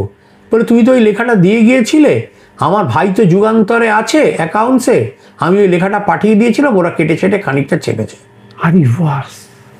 রাধারমণ বাবুর যেরকম খণ্ডনমূলক লেখা দিয়েই সূত্রপাত, যে কলকাতার নাম কি করে হলো উনি মানছেন না, বা নানা ধরনের খণ্ডনমূলক লেখা, আমারও সেই খণ্ডনমূলক লেখা দিয়ে কলকাতা চর্চায় সূত্রপাত হয়ে গেল যুগান্তরে। তখন আপনার বয়স আমার ধারণা 18-19 না, তখন আমার 20 পেরিয়ে গেছে। মেডিকেল কলেজে ফার্স্ট ইয়ার থেকে সেকেন্ড ইয়ারে উঠেছি। আচ্ছা, হয়ে গেল, লেখা বেরিয়ে গেল। এর আগে একটা ব্যাপার হয়েছিল, আমি আমার মামার সঙ্গে, এই মামার বাড়িতে, মানে আমার মায়ের মামার বাড়িতে, বললাম আকালের সন্ধানে যেখানে শুটিং হয়েছে, ওখানে গিয়েছিলাম। ওখানে বইপত্র ঘাঁটতে ঘাঁটতে নগেন্দ্রনাথ বসুর বিশ্বকোষের 2টো খণ্ড আবার প্রমাতামহে ভাগে পড়েছিল। আচ্ছা, দুটো বগলে করে নিয়ে এলাম, নিয়ে চলে এলাম, নতুন করে মাধাইওয়ালাকে দিলাম, মাধাইওয়ালা নতুন হয়ে গেল। তার মধ্যে হবি তো কিরকম, দেখো ভাগ্য কিরকম খেলাচ্ছে। আমি সেটা ক শব্দটা ক অক্ষরটা ছিল, সেই জন্য কলকাতা এন্ট্রিটা ওর মধ্যে ছিল। আমি কলকাতা এন্ট্রিটা পুরোটা পড়লাম, পড়ে তো বেজায় ভালো লাগলো। এবং তখন সেই দীপ্তেন্দু হাওড়া, তার সঙ্গে কিছু সহপাঠী, সে তখন বঙ্গবাসী কলেজে মানে সেই পড়ছে। দত্ত, না, দত্ত তো না, পার্থসারথী। হ্যাঁ, দীপ্তেন্দু হচ্ছে যোগেন্দ্রচন্দ্র বসু হ্যাঁ, প্রপৌত্র, যে হ্যাঁ, যার কাছে হ্যাঁ। গিয়ে প্রথম আমি বসুদের বংশ তালিকা দেখি। সে কি করলো, সে আমার বলে একটা লেখা দিত, আমি ওইটার উপর ভিত্তি করে একটা ছোট্ট লেখা লিখি। তারা আঙিনা বলে একটা পত্রিকা বার করেছিল, কলকাতা পরিক্রমা, যে কলকাতা আমি ঘুরে ঘুরে কি দেখছি, ছোট্ট লেখা, 3-4 পাতার লেখা, সেটা ছাপা হয়। এই আমার কলকাতা বিষয়ে প্রথম লেখা। এরপরে আমি মেডিকেল কলেজে চান্স পাই, তখন মেডিকেল কলেজের একটা ছোট ইতিহাস লিখি। আর তারপরে এলাম আমি একেবারে রাধারমণ বাবুর রিভিউ করলাম। এই আমার কলকাতা চর্চা চালু হয়ে গেল। মানে মেডিকেল কলেজে ভর্তি হওয়ার পরে ইতিমধ্যে তাহলে তো আপনাকে নিশ্চিতভাবে কলকাতা চর্চার সূত্রে আপনাকে তো নিশ্চয়ই কিছু প্রাতিষ্ঠানিক গ্রন্থাগারেও যেতে হয়েছিল। এইখানে একটা কথা বলি, ওই যে পরেশবাবুর কথা বললাম, সাহিত্য পরিষদ বলুন, পরেশনাথ চক্রবর্তী আমার একটা কথা শুধু বলেছিল, তো এদের দিয়ে হতে পারে না, এর দিয়ে হতে পারে না। তো যখন পরেশনাথ এবং চক্রবর্তী, আমরাই শুনেছি আপনি বোধহয় আপনাকে বোধহয় প্রথা ভেঙে সাহিত্য পরিষদে একদম বেআইনিভাবে আপনাকে সদস্যপদ দেওয়া হয়েছিল। পরেশনাথ চক্রবর্তী আমাকে বলেছিলেন যে এই আর কি দেখছো, এসব বংশতালিকা, বঙ্গীয় সাহিত্য পরিষদে সব ছাপা ছাপা কুলক গ্রন্থ আছে, এরপর তোমাকে সেগুলো গিয়ে পড়তে হবে। সেই থেকে আমি স্থির করেছিলাম যে সাহিত্য পরিষদে গিয়ে পড়বো। আচ্ছা, ওই যে আইসিএসই পাশ করলাম আর সাউথ পয়েন্টে ঢুকলাম, মাঝখানে 7 মাসের একটা ছুটি পেয়েছিলাম। তখন আমি বাবাকে নিয়ে গেলাম সাহিত্য পরিষদে। তারা তো আমায় সদস্য করবে না, বলছে 20 বছরের নিচে সদস্য করা যায় না, তুমি ক্লাস 10 পাশ করে এসে সাহিত্য পরিষদের সদস্য হবে কি করে হয়? আমি তো প্রায় আক্ষরিক অর্থে হাতে পায়ে ধরে সদস্য হয়ে গেলাম। গিয়ে প্রথম দিন গিয়ে এক গাদা কুলজির বই বার করে টেবিলে বসলাম। প্রশান্ত কিশোর রায়কে বোধহয় তুমি চিনতে। হ্যাঁ, বিলক্ষণ। প্রশান্ত দা আমায় এসে, উনি এখন আমায় আপনি করে বলেন, তখন কিন্তু আমি সবাই ক্লাস 10 পরীক্ষা দিয়েছি, পাশও করিনি। আমায় এসে বললেন, এইটুকু বয়সে আপনি এইসব কঠিন কঠিন বই পড়ছেন। এটা কিন্তু সাহিত্য পরিষদের যে কুলজি ভান্ডার, আমার একটা নতুন অর্গল। এবং আমি শুনেছিলাম মজার বিষয়, অরুণদাও বোধহয়, অরুণচাঁদ দত্তও বোধহয় বলেছিল যে এরা যে আজকাল কাকে কাকে না, অরুণচাঁদ দত্ত বলছি একই জায়গা নেই, এই অবস্থা, তার মধ্যে সব কচি বাচ্চাদের এরা সদস্য করছে, কি কাণ্ড। তার মানে সাহিত্য পরিষদ হলো, এবার আপনি মেডিকেল কলেজে গেলেন। মেডিকেল কলেজের সঙ্গে সঙ্গে যেটা আমার মনে হয় দেবাশিসদা, মেডিকেল কলেজে আসার সঙ্গে সঙ্গে তো আমার মনে হলো আপনার কাছে একটা, মানে যেটাকে আমরা বলি বই পড়াটার একটা, আপনি খুব কাছে চলে এলেন একেবারে। সেটা একটু আগেই এসে গেছে কিছুটা। কিরকম, আমার এক মামা, তিনি খুব বিদ্যোৎসাহী, তিনি আমায় বলেছিলেন যে সুবর্ণরেখা বলে একটা পুরনো বইয়ের দোকান আছে কলেজ স্ট্রিট অঞ্চলে, মহাত্মা গান্ধী রোডের ওপরে, সেখানে নাকি পারিবারিক ইতিহাসের প্রচুর বই পাওয়া যায়। ওদিকে কিরকম খাপে খাপে সুযোগগুলো মিলে যাচ্ছে। আমি সাউথ পয়েন্টে ভর্তি হলাম, শুনলাম কমার্সে একটি ছেলে পড়ে অমিত ভট্টাচার্য বলে, তার নাকি কুলজি সংগ্রহের নেশা। তার সঙ্গে বন্ধুত্ব হয়ে গেল। তার মূলত দাক্ষিণাত্য বৈদিক, দাক্ষিণাত্য বৈদিক ব্রাহ্মণদের কুলজি সে গড় করে বলতে পারে। আচ্ছা, তাকে সঙ্গে নিয়ে প্রথমে 1-2 বার যখন 11-12 পড়ি, সুবর্ণরেখায় গিয়েছিলাম। কিন্তু আমি সত্যি কথাই বলছি, আমি যখন ক্লাস 6-এ পড়ি, ক্লাস 4-এ পড়ি, তখন বার্মাশাল থেকে গোল্ডেন হ্যান্ডশেকে আমার বাবার চাকরি যায়। ক্লাস 6-এ যখন পড়ি তখন পুরোপুরি আবার সব চাকরি চলে যায়। ফলে সেই দারিদ্র প্রপীড়িত কৈশোরে বা প্রথম যৌবনে আমার পক্ষে বই কেনা সম্ভবপর ছিল না। ঠিক। তো অমিত কিন্তু মাঝে মাঝে আমি কখনো কিনতাম, কিন্তু এই কিন্তু বই চিনতে শিখলাম। শুরু হলো নগেন্দ্রনাথ বসুর বঙ্গের জাতীয় ইতিহাস বলো, জ্ঞানেন্দ্রনাথ কুমারের বংশ পরিচয় গ্রন্থমালা বলো, এগুলো চিনতে শুরু করলাম। কিন্তু এই কলেজ স্ট্রিটে মেডিকেল কলেজে চলে আসার ফলে যেটা হলো, আমি পুরনো বইয়ের দোকানে প্রেসিডেন্সি দাঁড়িয়ে দেখার সুযোগটা হয়ে গেল। আর যেটা আপনি বলছিলেন যে যুগান্তর দিয়ে আপনার তাহলে লেখা শুরু হলো, এবং সেটা মূলত খণ্ডনমূলক লেখা দিয়ে শুরু হলো। তাহলে এই খণ্ডনমূলক লেখা তো না, আপনার পরবর্তী যে লেখাগুলো, সেগুলো আমি যে যতগুলো দেখেছি অন্তত, যে খণ্ডনমূলক লেখা হয়তো সেটা আমার চোখেই পড়েনি, বরঞ্চ অনেক বেশি সৃজনমূলক লেখাই আপনার বেশি চোখে। সেটা তাহলে সেই ধরনের গবেষণামূলক প্রবন্ধে এলেন কবে?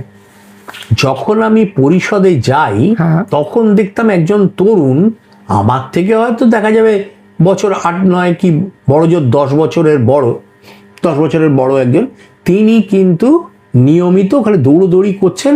আর কলকাতা পুরসভা থেকে কলকাতা বিষয়ক একটা পত্রিকা বেরোয়, তাতে বিভিন্ন লোককে দিয়ে লেখাবার চেষ্টা করছেন। এটার নাম, এই ভদ্রলোকের নাম হচ্ছে হরিপদ ভৌমিক। আচ্ছা, তখন হরিদা আমায় বলেছিলেন, এই তুমি লেখো না এতে, পুরশ্রীতে। আমি লিখিনি। এই কলেজে পড়তে পড়তে যখন যুগান্তরে লেখা বেরিয়ে গেল, কলকাতা নিয়ে কিছু পড়াশুনো করছি, খণ্ডনমূলক লেখা আরও লিখেছিলাম। অতুল সুরের কলকাতা যে বইটি, সেটা একদম মানে যাকে বলে কেটে কুচি করা, তাই ট্রাই করেছিলাম। পরবর্তীকালে পিটি নেয়ার বলুন, সুমন্ত বন্দ্যোপাধ্যায় বলুন, অনেকের বিরুদ্ধে আমি সমালোচনামূলক প্রবন্ধ লিখেছি। এবং আমার খারাপ দিক যেটা, সেটা হচ্ছে সমালোচক হিসেবে আমি খুব নির্মম এবং ছাটা, মানে এতটা নির্মম হয়তো না হলেও চলতো। কিন্তু আমি আবারও বলছি, আমার যেটা মনে হয়, তথ্যকে বিশুদ্ধ না করলে তত্ত্ব কিন্তু বিপদগামী হয়ে যায়। সেটা যাতে না হয় তার জন্য আমাদের সবার সাবধান থাকা উচিত। আমার যদি ভুল হয়, তাহলেও কিন্তু আমি আশা করব শেখর ভৌমিক ভুল দেখিয়ে দেবে। কারণ এটা যাতে না হয়, কারো ক্ষেত্রেই না হয়, এটা খুব জরুরি। তো আমি পুরশ্রীর একদিন একটা লেখা লিখলাম, সেটা খুব অন্য ধরনের লেখা, যে তখন কি ধরনের বাংলা বই বেরোচ্ছে। তখন মানে 19th সেঞ্চুরি? না, সমকালীন, মানে আমি তখন ধরা যাক ওই 2nd ইয়ার কি 3rd ইয়ারে পড়ি। তাই নিয়ে একটা লেখা লিখলাম, বই পাড়ার পাঁচালী বলে লেখাটা জমা দিতে গেলাম। সেটাও খুব হাস্যকর হলো, আমি নিয়ে দোতলায় ছিল পুরশ্রীর অফিস। আমি গেলাম, গিয়ে বললাম এখানে সম্পাদক সমরেশ চট্টোপাধ্যায়, যারা বাইরে কাজ করছিল বলে ওই ঘরে ওই সেলুনে যেরকম হাফ ডোর থাকে, ঠেলে সুইং ডোর ঢেকে ঢেলে ঢুকতে হবে। আমার মনে আছে, মানে কি হয়, আমি তো অভ্যস্ত নই, যেরকম শিখে এসেছি স্কুলে। আমার মনে হচ্ছে আমি খুলে বলেছিলাম, may I come in sir, please may I come in sir. তাতে ঘরে সবাই খুব হতভম্ব হয়ে ভাবলো যে এই কি বলছে, মানে এই ভাষায় তারা অভ্যস্ত নয়। গিয়ে আমি লেখাটা জমা দিলাম, লেখাটা ছাপা হলো। এইবার সমরেশ চট্টোপাধ্যায় চাপ দিতে লাগলেন যে প্রত্যেক সংখ্যা একটা করে লেখা দিতে হবে। এই আমার নিয়মিত কলকাতা সংক্রান্ত লেখা চালু হয়ে, এবং তখন আপনি ডাক্তারিও পড়ছেন? অবশ্যই, তখন তো স্বাভাবিক চলছে। তো একটা জিনিস যেটা আমি মানে এটা আমাদের সবটাই পরবর্তীকালে তো আপনার থেকে আরো বেশিভাবে জেনেছি আমরা, তারাপদ সাঁতরা, তার সঙ্গে আপনার শখের কথা আমরা সুবিদিত, এটা আমরা শুনেছি। পরবর্তীকালে যখন আপনার কাছে এসেছি তখন জেনেছি সেটা। তো তারাপদবাবু তো নিজেই একটা প্রতিষ্ঠান, অবশ্যই আঞ্চলিক ইতিহাস যারা চর্চা করেন, এখন তো তার লেখাগুলো যেগুলো দেখে, রচনা সম্ভার দেখে তো আমাদের সেটা আরো তাক লেগে যাচ্ছে। লোক সংস্কৃতি, প্রত্নতত্ত্ব কিছু বাদ নেই। তো মানে প্রাতিষ্ঠানিক ইতিহাসবিদদের কান কেটে নিতে পারে। তো তার সঙ্গে তো আমি শুনেছি আপনি, ইন্দ্রজিৎ চৌধুরী, আপনারা তো সরেজমিনে অনেক জায়গায় গেছেন। তো সেরকম মানে আপনার কি সেই ক্ষেত্রানুসন্ধানে সামিল হওয়ার কোনো অভিজ্ঞতা আছে তারাপদবাবুর সঙ্গে? এখানে তাহলে তার আগে একটা কথা বলি, আমার না গুরু ভাগ্য খুব ভালো। যদি একদম অবান্তর তাও বলছি, মেডিকেল কলেজে আমি হাউস স্টাফশিপ করেছি ডক্টর রঞ্জিত কুমার পাঁজার অধীনে। আমার মাস্টারমশাই কারা ছিলেন, ইএনটিতে ডক্টর আবিলাল মুখার্জি, আইএ ডাক্তার ইন্দ্রশেখর রায়, ডক্টর আইএস রায়, নিউরোলজিতে ডাক্তার ভাস্কর রায়চৌধুরী যিনি উপাচার্য হয়েছিলেন, ডাক্তার শীতল ঘোষ, মানে এরকম আমি আরও নাম বলতে পারি। ঠিক তেমনি এই বৃত্তেও আমি কয়েকজন খুব গুরু, আবার যদি পুরো গুরু যদি নাও বলি, যারা আমায় হাত ধরে উঠে দিয়েছেন, পথ প্রদর্শন করেছেন, নানাভাবে সাহায্য করেছেন, এরকম কিছু নাম বলতে পারি। এই যে বলছি খণ্ডনমূলক, ওই সুবর্ণরেখার দোকান থেকে আমি পাতলা পাতলা কৌশিকী পত্রিকা, যেটা তারাপদ সাঁতরার সম্পাদিত, খুব কম দাম, ফলে আমার ওই আর্থিক অসুবিধার মধ্যেও কিনতে কোনো রকম বাধা হয়নি। আমি সেগুলো কিনেছিলাম। আর কয়েকটা পাতলা পাতলা ওর বই আমি কিনেছিলাম। তার মধ্যে বাংলার দালু ভাস্কর্য একটি, ছড়া প্রবাদে গ্রাম বাংলার সমাজ একটি, গ্রাম নাম নিয়ে একটি বই, এগুলো আমি কিনেছিলাম। এইগুলো কিনে আমি দেখলাম তার মধ্যে কিছু ভুল আছে। এবং সেই রবীন্দ্রনাথ বলেছেন না, বাছুরের যখন প্রথম শিং বেরোয় সে গুতিয়ে বেড়ায়, কবি যখন প্রথম কবিতা লিখে সবাইকে পড়িয়ে বেড়ায়, আমি তখন আমার ধৃষ্টতার শেষ নেই, বলেছে আমি খুব ডেপো, আমি একটা লম্বা চিঠি লিখি তারাপদবাবুকে যে আপনার লেখায় এই এই এই এই ভুল আছে। কিন্তু এই মানুষটি এত ক্ষমা সুন্দর ছিলেন, আমি অবাক হয়ে যাই। তিনি চিঠির জবাব দিলেন, তাতে বললেন আমার এই কারণে ভুল হয়েছে, এবং তাতে আমি লিখলাম যে কৌশিকীর সব সংখ্যা আমি পাইনি, বাকিগুলো যদি কিনতে পারা যায়। এটা এত কম দাম, তো অসুবিধা নেই। সেই করতে তার অফিসে যাই। তিনি বসতেন সিটি সিভিল কোর্ট বিল্ডিংয়ের দোতলায়। সিঁড়ি দিয়ে উঠলেই প্রথমেই যে দরজা, সেটা ঠেলে ঢুকতে হতো ওর ঘরে। আর বাইরে একটা ভারী মজার কথা লেখা ছিল, তারাপদ সাঁতরা জ্যেষ্ঠ অনুবাদক, মানে সিনিয়র ট্রান্সলেটার। সিনিয়র ট্রান্সলেটারের বাংলা বরিষ্ঠ অনুবাদক অন্য কিছু নয়, জ্যেষ্ঠ অনুবাদক। অথচ ওদের কাজই ছিল অনুবাদ করা, ইংরেজি থেকে বাংলা, বাংলা থেকে ইংরেজি, বিধানসভায় যা কাজকর্ম হচ্ছে, সরকারি যা জিনিস অনুবাদ করতে হবে, সেটাই ছিল ওদের অনুবাদ করার কাজ। ওর কাছে জীবনে অনেক শিখেছি। আর তুমি যেটা বলছো যে ক্ষেত্রানুসন্ধান, সেটা একটা খুব মজার ঘটনা ঘটলো। সেটা হচ্ছে এই সমরেশ চট্টোপাধ্যায়ের সঙ্গে তখন একজন কাউন্সিলর, যিনি পুরশ্রীর দায়িত্বে ছিলেন, মেয়র ইন কাউন্সিল, তার সঙ্গে দ্বৈরথ বাঁধল। আচ্ছা, নানা রকম সরকারি নীতির প্রতিবাদ করেছিলেন সমরেশ চট্টোপাধ্যায়, অথচ তিনি ঘোষিত বামপন্থী ছিলেন, এবং তখন এখানে বামফ্রন্ট সরকার। তার সত্ত্বেও যেটা হলো, তাকে তার অফিসটা উচ্ছেদ করে দেওয়া হলো। বলা হলো এই অফিস চলে যাবে পার্ক সার্কাস মার্কেটের দোতলায়। সেই মানে মুরগি ছাঁটা হচ্ছে, নোংরা, তার ভেতর দিয়ে দোতলায় উঠতে হতো।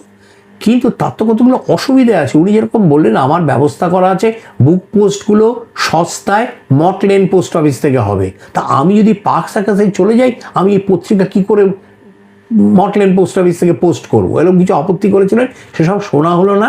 একদিন গিয়ে দেখলাম করুণ অবস্থা, টান মেরে ওর সেই আলমারি সব বইপত্র ফেলে দেওয়া হচ্ছে। মানে ওই অফিস, ইংরেজিতে যাকে বলে ডিসম্যান্টেল করা, পুরো উচ্ছেদ করা হচ্ছে, সেটা হবে। খুব মুখটা করুণ হয়ে আছে সমরেশদার। আমায় বললেন, ডাক্তার, আমার একটা পেশাগত কারণে অনেকেই দেখবে, আপনাকে ডাক্তার, অভিক দে আমাকে ডাক্তার বলে, অনেকেই আমাকে ডাক্তার বলে। ডাক্তার, এই যে বইগুলো ফেলে দেয়া হচ্ছে, তুমি থেকে যা যা পারো নিয়ে যাও। কোনোদিন যদি এই জায়গায় ফিরে আসি, এই অফিস যদি আবার চালু হয়, আমি তোমার কাছে চাইবো, যেটা যেটা দরকার আমি ফেরত নেব। তখন তার মধ্যে রবীন্দ্র স্মরণ সংখ্যা, ক্যালকাটা মিউনিসিপ্যাল গ্যাজেটের শরৎ সংখ্যা, লেনিন সংখ্যা, সুভাষ সংখ্যা, এরকম বেশ কিছু সংখ্যা পেলাম। আর একটি ডিরেক্টরি পেলাম থ্যাকার্স অ্যান্ড স্পেঙ্কের 1939-40 সালে। আমি এটাও নিয়ে যাবো। বলে, নিয়ে যাও, তো ফেলে দিচ্ছে, এটা তো রাস্তায় ফেলে দেবে। নিয়ে এলাম। নিয়ে এসে ভারী ওই তারাপদ সাঁতরার সঙ্গ করেছি। জানি যে কোনো স্থাপত্য 100 বছরের বেশি হয়ে গেলে তাকে পুরাকীর্তি বলা হয়। ঠিক, তাহলে তখন চলছে মোটামুটি ওই 1988-89 সাল না, সেটা এটা 85 সালের, 84-85 সালের ঘটনা। আমি হিসেব করে দেখলাম, তারপরে 44 বছর কেটে গেছে এটার পরে। ঠিক, তাহলে এই স্ট্রিট ডিরেক্টরিতে যে অকুপায়ার লিস্ট আছে, তার থেকে যদি আমরা মন্দির, মসজিদ, কবরখানা একটা তালিকা করি, তাহলে সেগুলো কমসে কম 44-45 বছরের পুরনো। তার মধ্যে এর একটা বড় অংশ পুরাকীর্তি হবে, এটা তালিকা করলাম। তালিকা করে ভারী অদ্ভুত জিনিস যেটা দেখা গেল, দেখতে পেলাম যে মহর্ষি দেবেন্দ্র রোড এবং সংলগ্ন অঞ্চল হচ্ছে কলকাতার সবচেয়ে পুরাকীর্তি বহুল অঞ্চল। আচ্ছা, বেরিয়ে এলো থেকে, শত উৎসারিত হয়ে বেরিয়ে এলো। যেটা আমি বারবার বলি, তথ্য যদি ঠিকভাবে সংগ্রহ করা হয়। এটা কি স্ট্রিট ডিরেক্টরি থেকেই বেরিয়ে আসছে? তালিকা করলাম, তালিকা করে দেখলাম কোনখানে মন্দির মসজিদ সবচেয়ে বেশি। ওখানে টেম্পল মস্ক লেখা আছে। দেখা গেলো সবচেয়ে বেশি হচ্ছে মহর্ষি দেবেন্দ্র রোড এবং তার সংলগ্ন এলাকায়। ঠিক, তখন বললাম তারপদকে গিয়ে বললাম, তারাদা চলুন আপনাতে আমাদের একটু হেঁটে দেখি। বললেন চলো। অফিস থেকে হাফ ডে নিয়ে, আর আমার তখন হাউস স্টাফশিপ চলছে, আউটডোর থেকে বেরিয়ে ইন্টার্নশিপ চলছে, এই শুরু করলাম। আমরা দুজনে মিলে হেঁটে দেখতে থাকলাম। এই সময় এই অঞ্চলের প্রচুর পুরাকীর্তি আমরা দেখি, এর বাইরেরও দেখি। এটা একরকম ধরে নিতে পারো আমার আর একটা হাউস স্টাফশিপ হয়ে গেল, আরেকটা হাতে খড়ি হলো। তাহলে সেই অর্থে আপনি দুর্লভ সৌভাগ্যের অধিকারী। কারণ অশোক উপাধ্যায়ের সান্নিধ্য আপনি পেয়েছেন, মানে ওই নিশ্চিত। যে বললাম অনেকগুলো, এটা একটি বললাম। এবং তারাপদ সাঁতরাকে সঙ্গে নিয়ে আমি একবার ছোট জাগুলিয়া গিয়েছিলাম। এই উনি গিয়েছিলেন? প্রথম আমার জীবনে ছোট জাগুলিয়া যাওয়া। এবং সেখানে গিয়ে উনি অবাক হয়ে বললেন যে এত সব প্রাচীন বাড়ির ধ্বংসাবশেষ, বিরাট বিরাট ঠাকুর দালান, দুটো প্রাচীন শিব মন্দির, 3টি প্রাচীন শিব মন্দির, তারপরে 2টি ধ্বংসপ্রায় তেলিপুকুরের ধারে, সব কিছু জানতাম না। তা আমি বারবার একটা অনুযোগ করতাম তারাপদবাবুর কাছে যে আপনি এত কষ্ট করলেন মেদিনীপুর, দুর্গম মেদিনীপুরের বিভিন্ন প্রান্তে যাওয়ার, হাতের কাছে কলকাতা ছিল, আপনি করলেন না। উত্তর 24 পরগনা এত সুগম, আপনি করলেন না। আপনার হাওড়া থেকে এই জায়গাগুলো যাওয়া তো কোনো কঠিন ব্যাপার ছিল না। উনি দুঃখের সঙ্গে বলেছিলেন জেদ করে শুরু করে ফেলেছি, এখন আর কি হবে। জীবনে একটা জিনিস দেখলাম, দেখো আমরা এই গবেষণার ক্ষেত্রেও জেদ করে অনেক ক্ষেত্রে এগিয়ে যাই, তাতে কিন্তু অনেক সহজসাধ্য জিনিস না করা থেকে যায়, যেগুলো হয়তো অনেক সহজে আমরা সম্পূর্ণ করে যেতে পারতাম। আর এই কঠিন জিনিসটা ধরলাম বলে সেটা কোনোদিন সম্পূর্ণ করাই হলো না, পুরোটা করা হলো না, সাঙ্গ করে ওঠা গেল, অথচ যেটা আয়াসে করে ফেলা যেত। অনেক সময় আমাদের সিদ্ধান্তের ভুল হয়, কিন্তু একটা ভারী জীবনের প্রহসনই বলবো যেন এরকম যে আমরা জীবনটা তাহলে আরেকবার পিছিয়ে গিয়ে আরেকবার শুরু করতে পারি না, ফলে এরা কিছু করার থাকে না। এটা হচ্ছে একটা দিক। অশোক উপাধ্যায়ের কথা তুমি বললে, সাহিত্য পরিষদে সেই কবে থেকে যাচ্ছি, ক্লাস 10-এর পরীক্ষা পাশ করার পর থেকে, পরীক্ষা দেওয়ার পর থেকে, পাশ করার পর থেকে বললে ভুল হবে। তারপরে অশোক উপাধ্যায়ের সঙ্গে আমার আলাপ করিয়ে দেন হরিদা, মানে হরিপদ ভৌমিক, সেটা অনেক পরে। কিন্তু যত আমি অশোকবাবুকে দেখেছি তত আমি অবাক হয়ে গেছি। একটা মানুষ যার অন্যের সংস্থান নেই, বসবাসের সংস্থান নেই, হতদরিদ্র বললে কম বলা হয়, তিনি বছরের পর বছর প্রতিদিন বঙ্গীয় সাহিত্য পরিষদে এসে সমস্ত পত্রপত্রিকা বই ঘেঁটে স্লিপ করে করে কোথায় কি আছে তার অনুপুঙ্খ তালিকা তৈরি করেছেন। এবং আমরা তাকে তালিকাকার বলে জানি, এটা কিন্তু ভুল। তিনি কিন্তু আমাকে বলেছেন, আরে না না, আরে ধর্মানন্দ মহাভারতী, রাজেন্দ্রনাথ দত্ত একই লোক, তুমি ওর এই লেখাগুলো মিলিয়ে দেখো। উনি যে শুধু তালিকা করে গেছেন তা নয়, উনি অনুপুঙ্খভাবে জানতেন। আমি একটা কথা বারবার বলি, হরিনাথ দের জীবনী লিখতে গিয়ে রাধারমণবাবু বলেছিলেন যে হরিনাথ দেব প্রকৃতির একটা খেয়াল, এতগুলো ভাষা তিনি অধিগত করেছিলেন, এটা দ্বিতীয়বার আর হবে না। অশোক উপাধ্যায়, আসল নাম তো দেবপ্রিয় বন্দ্যোপাধ্যায়, উনিও প্রতিভার একদম একটা এমন বিরল প্রতিভা যেটা প্রকৃতির একটা খেয়াল। আর একটা অশোক উপাধ্যায় তৈরি হবে না। এবং যখন যা লিখেছি, আগে গিয়ে বলেছি অশোক এটা নিয়ে লিখছি, সঙ্গে সঙ্গে আমার কাছে চিরকুট আসতে শুরু হয়েছে, এই লেখা এই পত্রিকার এই জায়গায় এইটা দেখো, এই পত্রিকার এই জায়গায় এইটা দেখো। আমার একটা ঢাউস পেটমোটা কাভার ফাইল আছে, সে ফাইলটার নাম হচ্ছে অশোক উপাধ্যায়। তিনি যত স্লিপ দিয়েছেন সব স্লিপ তার মধ্যে রাখা আছে। তার সম্বন্ধে আমি অন্যত্র লিখেছি, হ্যাঁ, আপনি দেবানাং প্রিয়তে তার সম্মানে প্রবন্ধ লিখেছিলাম। আর যেটা দেবপ্রিয় অশোক, তাতে যেখানে স্মৃতিচারণ করেছি তার সম্বন্ধে।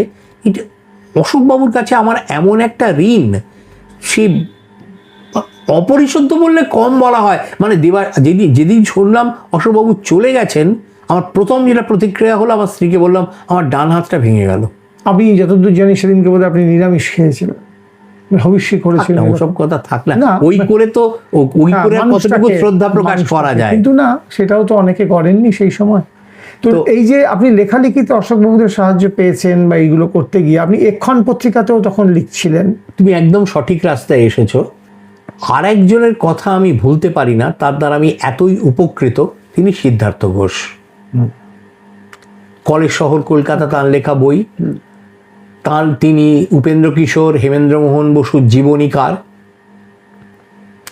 সিদ্ধার্থ দাস সঙ্গে আলাপ হয়েছিল ওই সুবর্ণরেখার দোকানে, কিন্তু ব্যাপারটা গড়িয়ে গেল অন্যদিকে, অন্যভাবে। যখন সুবর্ণরেখায় যেতাম, দেখতাম অটল গাম্ভীর্য নিয়ে বসে আছেন নির্মাল্যবাবু। তিনি আমাদের দিকে এমন তাকাতেন যেন আমরা কাঁচের অবয়ব নিয়ে আছি, ভেতর দিয়ে তিনি দেখতে পাচ্ছেন, তার দৃষ্টি আটকাচ্ছে না, লঙ্ঘিত হচ্ছে না।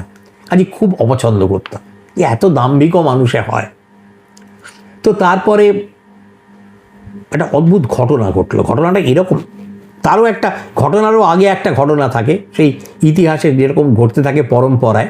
মেডিকেল কলেজে যখন ভর্তি হলাম তখন খুব উত্তেজিত, মেডিকেল কলেজে পড়বো, এত ঐতিহ্য, এরকম একটা ইনস্টিটিউশনে পড়ার সুযোগ পেয়েছি।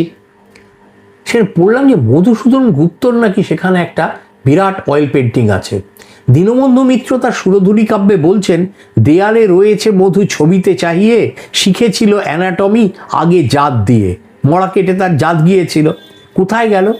দেখলাম অ্যানাটমি লেকচার থিয়েটারের যে গ্যালারি, তার এক পাশে অন্ধকারের মধ্যে ঝাপসা হয়ে যাওয়া একটা অয়েল পেন্টিং রয়েছে। আমি আমার বন্ধু দেবাশিস চক্রবর্তী, সে খুব ভালো কবিতা লিখত, দুজনে মিলে গিয়ে ওর ওপর উঠলাম। গিয়ে ধুলো ঝেড়ে দেখি ফ্রেমের নিচে হরতনের আকারে একটা কাঠ লাগানো আছে, তার উপর লেখা Pandit Madhusudan Gupta, the first anatomist of British India. ছবিটার খুব খারাপ অবস্থা। করতে করতে মেডিকেল কলেজের 150 বছর উদযাপনের সময় এসে গেল। 1984 গোড়া থেকে শুরু হলো, যে 1985 এসে সেটা সাঙ্গ হবে। তখন আমি আমার ডক্টর রঞ্জিত পাঁজার সঙ্গে ঘনিষ্ঠতা হলো। আমি বললাম যে দেখুন, এই যে আমাদের অয়েল পেন্টিংগুলো আছে, এগুলো সংরক্ষণ করা হোক। টাকা কোথায়? কেউ টাকা দেবে না। ওই ভবানী প্রসাদ দত্তকে আমি টেনে নিয়ে গেলাম। তিনি গিয়ে বললেন যে তোমরা এগুলো রেস্টোরেশন করবে, আমার ভালো কথা শুনবে, আমাকে দিয়ে করিও না। এটা খাঁটি যে ইটালিয়ান পেইন্ট এটার জন্য লাগবে, সে আমি কোথায় পাবো? ঠিক। তোমরা একটা কাজ করো, ভিক্টোরিয়া মেমোরিয়াল হলে গিয়ে অরুণ ঘোষের সঙ্গে দেখা করবে, তিনি ওখানকার চিফ রেস্টোরার, তাকে গিয়ে আমার নাম করো, তাহলে হয়ে যাবে, কাজ হবে। গেলাম অরুণ ঘোষের কাছে, গিয়ে বললাম এই অয়েল পেন্টিংটা মধুসূদন গুপ্ত রেস্টোর করে দিতে হবে। তিনি দেখতে এলেন, এসে দেখে টেকে বললেন, হ্যাঁ খুবই ভালো অয়েল পেন্টিং, রেস্টোর করতে হবে, খুবই খারাপ, কিন্তু আমাদের নিয়ে যেতে হবে। আমি এটা মাদাম বেলনসের আঁকা। বলে হতেই পারে না। হতে পারে না মানে? সবাই লিখে গেছে মাদাম বেলনসের আঁকা। বলে নিশীথবাবু মাদাম বেলনসের ক্যাটালগ করেছেন, তার মধ্যে অয়েল পেন্টিংয়ের নাম নেই। আর ক্যাটালগের নাম নেই বলে এটা নয়, সবাই বলে গেছেন মাদাম বেলনসের লেখা আঁকা। মাদাম বেলনস বিখ্যাত মহিলা চিত্রকর ছিলেন, ফরাসি। যাকে সে অয়েল পেন্টিং তো আমরা গিয়ে পৌঁছে দিলাম। সে দীর্ঘ কাহিনী, গাড়ি পাওয়া যাচ্ছে না, প্রিন্সিপালের গাড়িতে কোনো মতে ঢুকে আমি আর আমার বন্ধু সোমনাথ মিত্র দুজনে মিলে গিয়ে দিয়ে এলাম। এবার আস্তে আস্তে ওরা তার ওপরের আস্তরণ ছাড়ালেন, করে তার আবার নতুন করে সেটা রিপেয়ার করা হবে, তার ব্যবস্থা হলো। এই যখন করা হচ্ছে, দেখা গেল মধুসূদন গুপ্ত হাতে একটা করটি নিয়ে দাঁড়িয়ে আছেন, পাশে একটা টেবিল, এবং টেবিলে একটা কাগজ এরকম ঝুলে আছে। ছবিতে যখন রেস্টোরড হলো আর যখন পড়া যাচ্ছে, তখন দেখা যাচ্ছে সেই সেটার ভেতরে সমস্ত এদের নাম রয়েছে, প্রফেসরদের নাম রয়েছে, আর শেষে আর্টিস্ট হিসেবে মাদাম বেলনসের স্বাক্ষর রয়েছে। আমি সবসময় একটা কথা বলি, সুকুমার রায়ের কথা। তিনি তাদের ওই মানডে ক্লাব, যাকে ওরা ঠাট্টা করে মন্ডা ক্লাব বলতেন, তার একটা আমন্ত্রণ পত্রের এজেন্ডায় বলা ছিল সেদিন কি আলোচনা হবে মিটিংয়ে, ইফ সো ওয়াই নট। আমরা যা কিছু ইতিহাসে শিখি সব কিন্তু আমাদের প্রমাণের দর্পণে ফেলে দেখতে হবে। একদম। If so why not. আমরা কোনো কিছুই চোখ বন্ধ করে বিশ্বাস করতে পারি না। এটা তার একটা দৃষ্টান্ত। ভালো কথা, সে তো রেস্টোরেশন হলো। তার পাশাপাশি এখন সেই পেন্টিংটা শত ছিন্ন হয়ে ডাই করে রাখা আছে মেডিকেল কলেজে। এটাও তোমায় বললাম, আমাদের কলকাতার বুধ বিজ্ঞ জনেদের কারো কোনো মাথা ব্যথা নেই, মেডিকেল কলেজের কথা বাদই দিলাম। সেই সময় আমি ডক্টর পাঁজাকে বললাম যে আমরা একটা এক্সিবিশন করি, আর্কাইভসে যদি কোনো জিনিস থাকে সেগুলো আমরা ছবি তুলে নিয়ে আসি। স্টেট আর্কাইভসে গেলাম, আমাদের স্পেশাল পারমিট দেওয়া হলো আমাদের দুই বন্ধুকে, আমাকে এবং সোমনাথ মিত্রকে। আমরা দুজনে মিলে কিছু কিছু ডকুমেন্ট বার করে সেগুলোর ফটোকপি নিয়ে, সকল ফটোকপি বলতে একদম ছবি তুলে নিয়ে এসে তার এক্সিবিশন করা হলো। এই আমি প্রথম ফিভার হসপিটাল কমিটির রিপোর্ট হাতে নিই। আচ্ছা। এবং তার মধ্যে দেখি বারবার মধুসূদন গুপ্তর বয়ান, তার সাক্ষাৎকার নেওয়া হচ্ছে, তিনি কি বলছেন। এটা আমি নানাজনকে বলেছিলাম এবং অরুণ ঘোষকেও বলেছিলাম ভিক্টোরিয়া মেমোরিয়াল হলে, এই যার ছবি আপনি রেস্টোর করছেন তার এই জিনিস কিন্তু স্টেট আর্কাইভসে আছে। তিনি এই কথা বলেন সিদ্ধার্থ ঘোষকে। একদিন রাত্রি বোধহয় 10:30 বাজে আমার বাড়ি থেকে বেল দিচ্ছেন। কি হলো? আমি নেমে গেলাম। কি হয়েছে সিদ্ধার্থদা? না আপনি নাকি মধুসূদন গুপ্তর ডায়েরি খুঁজে পেয়েছেন। আমি বললাম কি সর্বনাশ, মধুসূদন গুপ্তর ডায়েরি আমি কোথায় পাবো? বলে না, আমাকে ভিক্টর এরকম বললো। আমি বললাম এই ব্যাপার। বলে আমি এই কথাটা নির্মলবাবুকে বলেছিলাম, নির্মলবাবু আপনাকে দেখা করতে বলেছেন, আপনি একটা জীবনী লিখুন মধুসূদন গুপ্তর এক্ষণে। আমি বললাম আমি যাবো না। কেন যাবেন না? আমার নির্মলবাবু ভীষণ দাম্ভিক, আমার ভাল লাগে না, ও মানে ভীষণ উন্নাসিক লোক, আমি ওর কাছে গিয়ে বলতে পারবো না আমার লেখা আপনি ছাপুন। বলি কি মুশকিল, উনি তো আপনাকে লিখতে বলছেন, আপনি তো লেখা ছাপুন বলছেন না। ঠিক, আমি খুব বেজার মুখে গেলাম। পরদিন কফি হাউসে বলে দিয়েছেন 10টা নাগাদ যেতে। সেদিন কি একটা ফাঁকতাল ছিল, আমি দেখা করতে যেতে পারলাম। ও হাউস স্টাফ শিফট তখন চলছে, না 10টা না একটু বেলায় আউটডোর শেষ হলো। তারপর আমি বেরিয়ে গিয়ে নির্মলের সঙ্গে দেখা করলাম, কাগজপত্র নিয়ে গিয়েছিলাম। উনি দেখলেন দেখে রেখে দিয়ে বললেন আপনি তাহলে লেখাটা তৈরি করুন, কপিতে কোনো সমস্যা হবে না, কেন আপনার হাতের লেখা তো খুব ভালো। তখন থতমত কি বলুন, হাতের লেখা ভালো মানে? বললাম যে আপনার নোটসগুলো সব দেখালেন, আমি দেখে নিয়েছি আপনার বাংলা ইংরেজি হাতের লেখা কীরকম। সম্পাদক হতে গেলে এরকম হতে হয়। ওই যে বললাম তারাপদ সাঁতরার কাছে আমি আঞ্চলিক ইতিহাস, প্রত্নতত্ত্ব, লোক সংস্কৃতি কি করে দেখতে হয় শুরু করলেন। হয়তো তার পায়ের কোড়ে আঙুলের নখের যোগ্য আমি নই, কিন্তু কিছু তো শিখেছি। ঠিক তেমনি অশোক উপাধ্যায়ের কাছে শিখেছি কি করে খুঁজতে হয় পত্রপত্রিকায় কোথায় কি আছে, কি করে সেগুলো ব্যবহার করতে হয়। নির্মলবাবু কিন্তু আমাকে পুত্রপ্রতিম স্নেহে সম্পাদনার অন্ধিসন্ধি শিখিয়ে গেছেন। সেটা থেকেই কি আপনার কলকাতার পুরা কথা বা একদম একেবারে প্রাণকৃষ্ণ দত্তের সম্পাদনা? একেবারে ঠিক কথা। ঠিক এর পরেই তাহলে সে প্রসঙ্গে আসবো। একটা কথা আমি একদিন নির্মলবাবুকে বলেছিলাম, যে তখন সম্পর্কটা অন্যরকম হয়ে গেছে। আমি একদিন নির্মলবাবুকে বললাম আপনি এত উদাসীন কেন, লোকের সঙ্গে এত দুর্ব্যবহার করেন কেন? এটা পরে আর কি, যখন আপনার সঙ্গে যোগাযোগ হয়, তখন সম্পর্ক অনেক হয়ে গেছে, মানে উনি খুব স্নেহ করেন আমাকে, এরকম সময় খুব গম্ভীর হয়ে চুপ করে বললেন আপনি জলধর সেনের নাম শুনেছেন? আমি অবশ্যই শুনেছি। আর কি শুনেছেন জলধর সেন সম্পর্কে? ওর কোনো শারীরিক অক্ষমতা ছিল? হ্যাঁ, বদ্ধ কালা ছিলেন। আপনি কি জানেন জলধর সেন একটুও কালা ছিলেন না? আর মানে? বলে কালা না থাকলে সবারই লেখা ছাপতে হতো, সেই জন্য উনি যে কালা এরকম অভিনয় করতেন। ভারতবর্ষে আমাকে ওটা করতে হয় না। এক গাল এবার হেসে বললেন না হলে কোয়ালিটি কন্ট্রোল শব্দটা উঠে যাবে। কাজেই মানে এগুলো আপনার সম্পাদনার জগতের ক্ষেত্রে অন্য একদম শিক্ষা। তো যেরকম আমি বলেছিলাম, কৌশিকীও তো আপনারা পরে সম্পাদনা করেছেন। হ্যাঁ, তারাপদবাবু আমার এবং অবর্তমানে না, বর্তমান থাকতেই উনি একেবারে লিখে আমার নামে এবং ইন্দ্রজিতের নামে সম্পাদনার দায়িত্ব, এবং সত্য ইন্দ্রজিতের স্ত্রী বর্ণালী পাইনের নামে লিখে দেন। এটা একদম তারাপদবাবু করেছিলেন। আমরা 6টা বার্ষিক সংখ্যা আকার অন্যরকম করে বইয়ের আকারে মোটা করে বার করেছিলাম, এবং পাঠকরা নিজ গুণে যথেষ্ট প্রশংসা করেছিলেন। এখনো বাজারে দুষ্প্রাপ্য হিসেবে সেই কৌশিকী বিক্রি হয়। কাজে আমার আর এর চেয়ে বেশি পাওয়ার কি থাকতে পারে। আর এবারে হচ্ছে ওইখানে মধুসূদন গুপ্ত জীবনী লিখলাম। তারপর নির্মলবাবু বললেন এবারে আপনি কি লিখবেন? তখন আমি বললাম দেখুন, আমি কলকাতার রাস্তার নাম, যাদের নামে সেই পরিবারগুলো কি করে কলকাতায় এলো, কি করে তারা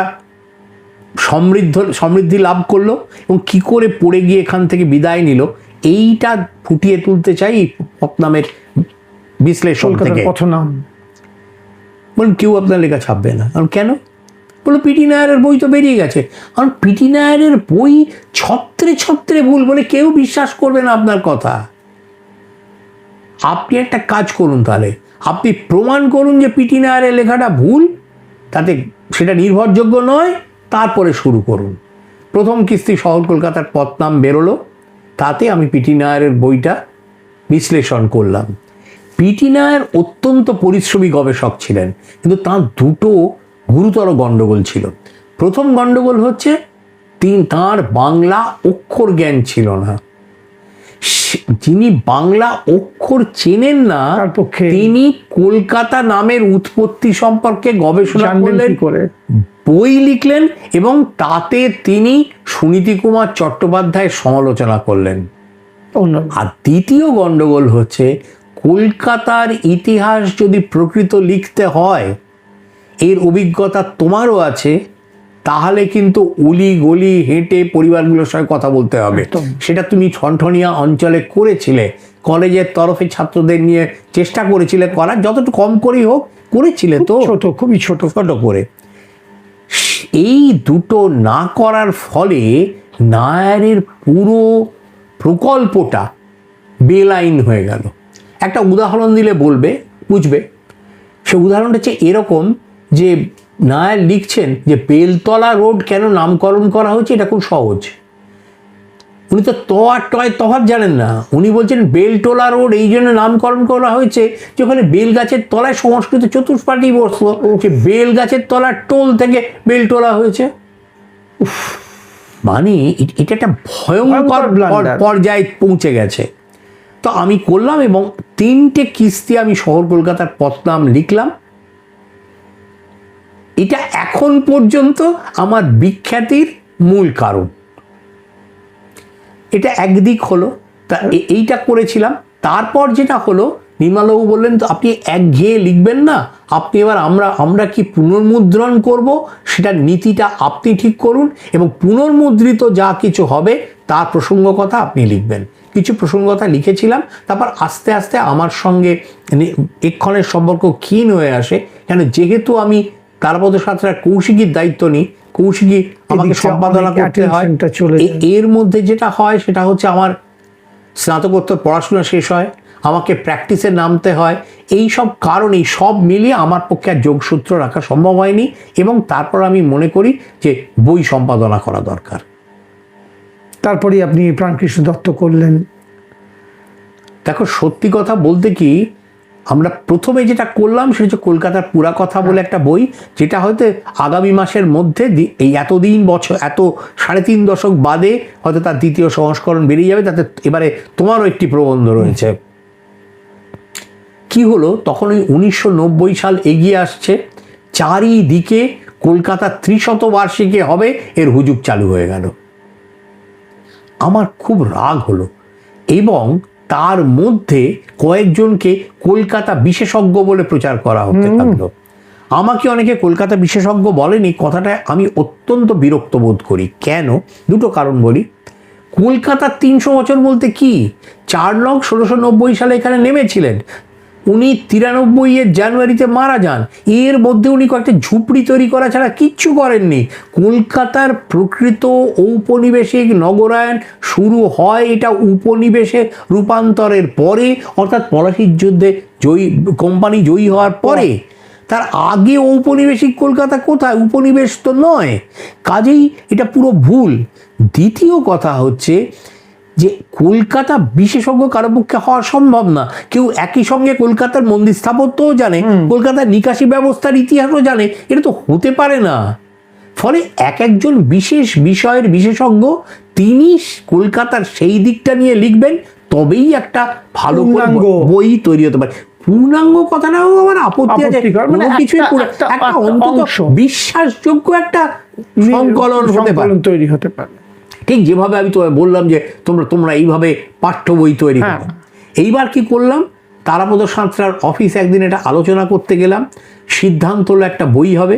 সে বই সম্পাদনা করবে কে না আমি। তখন আমার 30 বছরও বয়স হয়নি। সে বইয়ের নাম কলকাতার পুরা কথা। এইবার আমি ঠিক করলাম যে একজন বিশেষজ্ঞকে দিয়ে একটা দিক লেখাবো।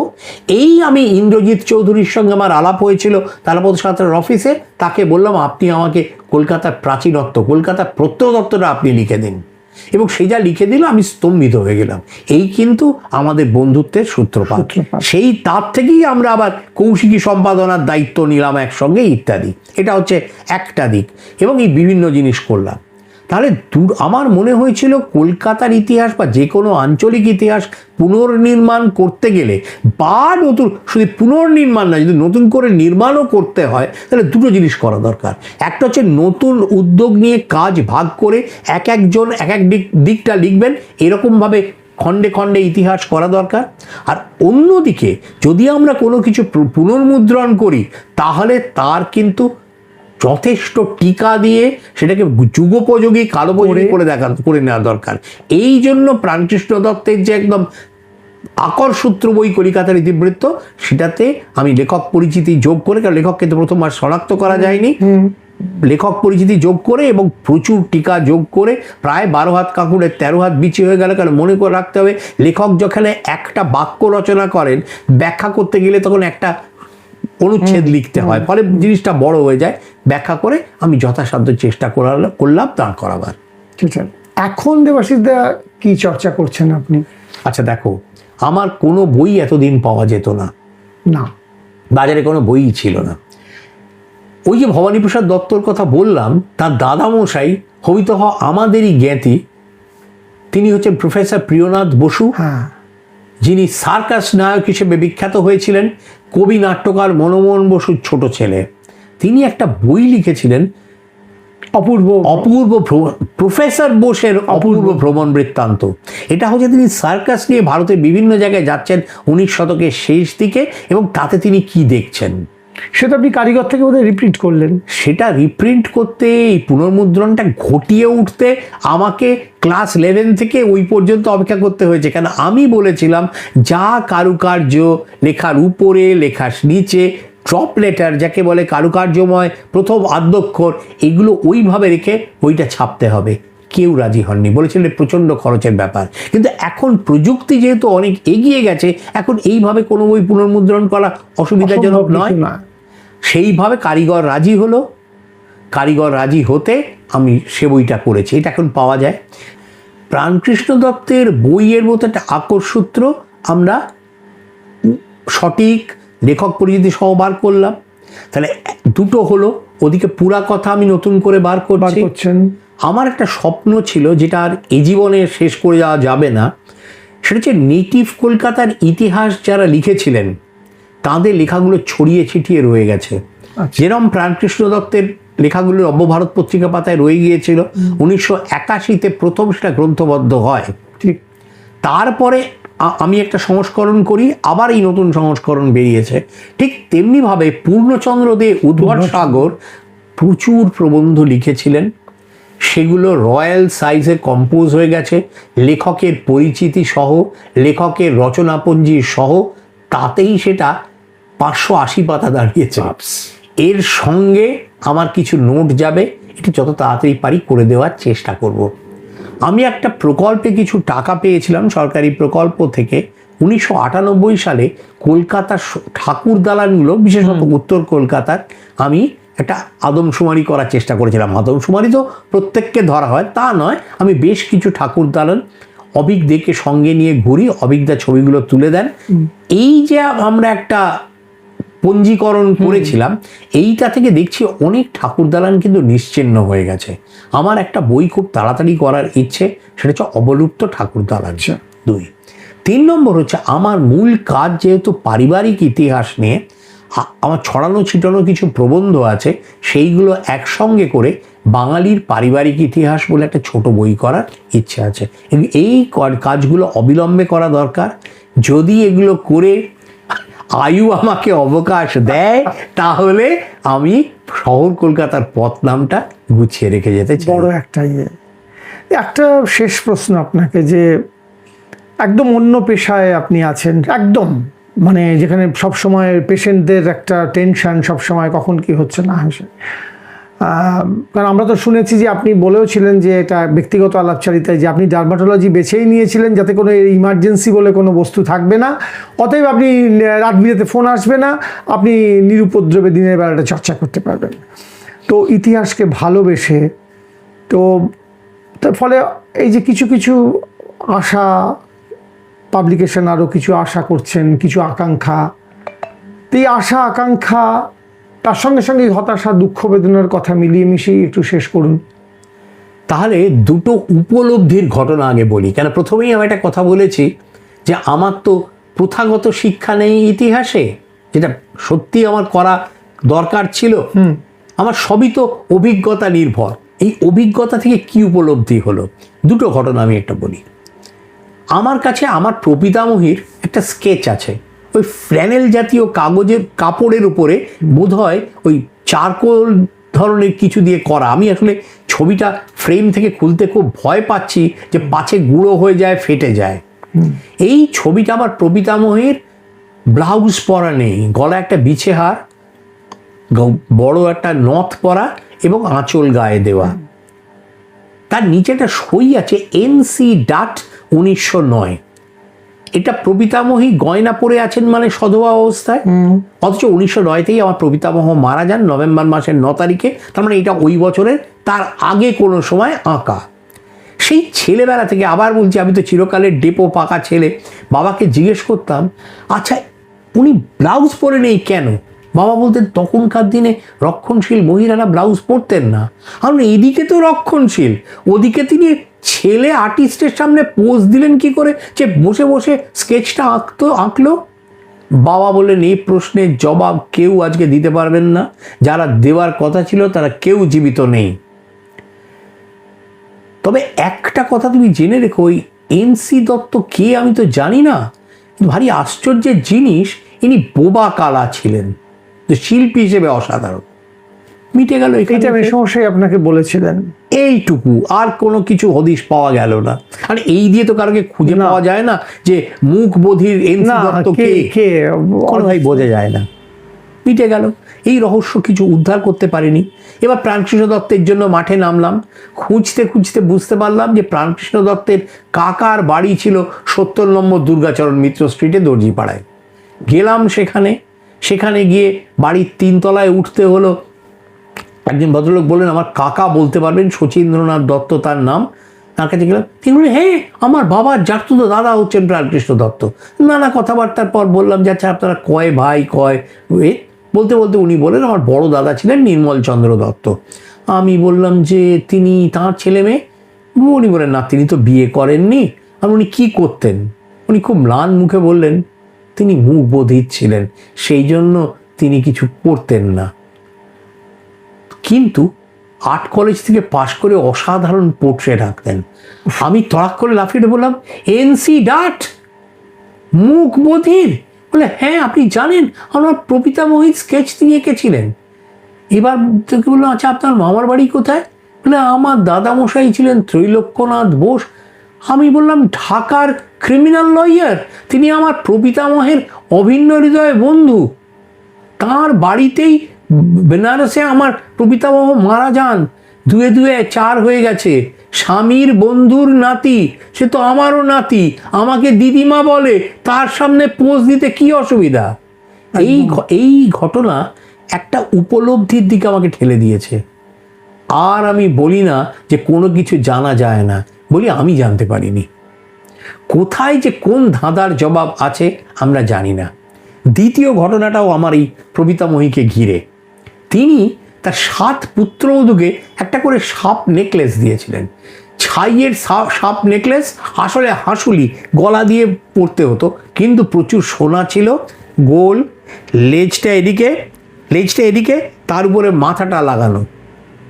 সাপের মাথাটা ছুঁচলো, সারা গায়ে উল্টোনো ভি অক্ষরের মতো আঁজি কাটা, তার যে বোঝা যাবে ওটা সাপ, আর 2টো লাল চুনি বসানো চোখ হিসেবে।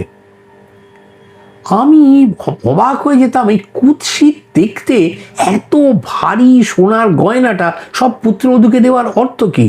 এই গয়না তো এর চেয়ে অনেক ভালো গয়না এই সোনায় তৈরি হতে পারত, কেন নয়?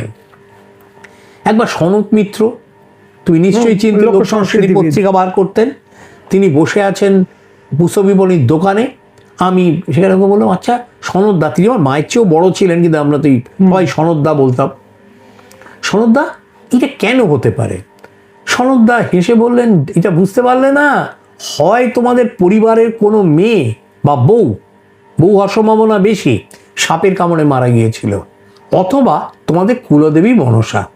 আমি আর মুখে কিছু বললাম না, আমার ভেতরে নীরব অট্টহাসি গোলাতে লাগলো। আমরা একটা কুলিন কায়েত, আমাদের কুলদেবী মনসা, ছি ছি। ঠিক আছে, মিটে গেল। হায় রে মূঢ় আত্মাভিমান, এটা এর কথা। রসরাজ অমৃতলাল বসু, কেন রসরাজ অমৃতলাল বসু যখন শুনেছিলেন যে ম্যাকবেথ অনুবাদ করছেন গিরিশচন্দ্র ঘোষ এবং তিনি নাকি সেটা অভিনয় করাবেন। তখন উনি হেসে বলেছিলেন, ওই আমাদের নবীন সরকার মশাইয়ের জামাই যে কৌটো করে খাবার নিয়ে হৌসের মুচ্ছুদ্দিগিরি করতে যায়, ও করবে ম্যাকবেথের অভিনয়। পরে উনি বলেছিলেন, হায় রে মুড়ো আত্মাভিমান।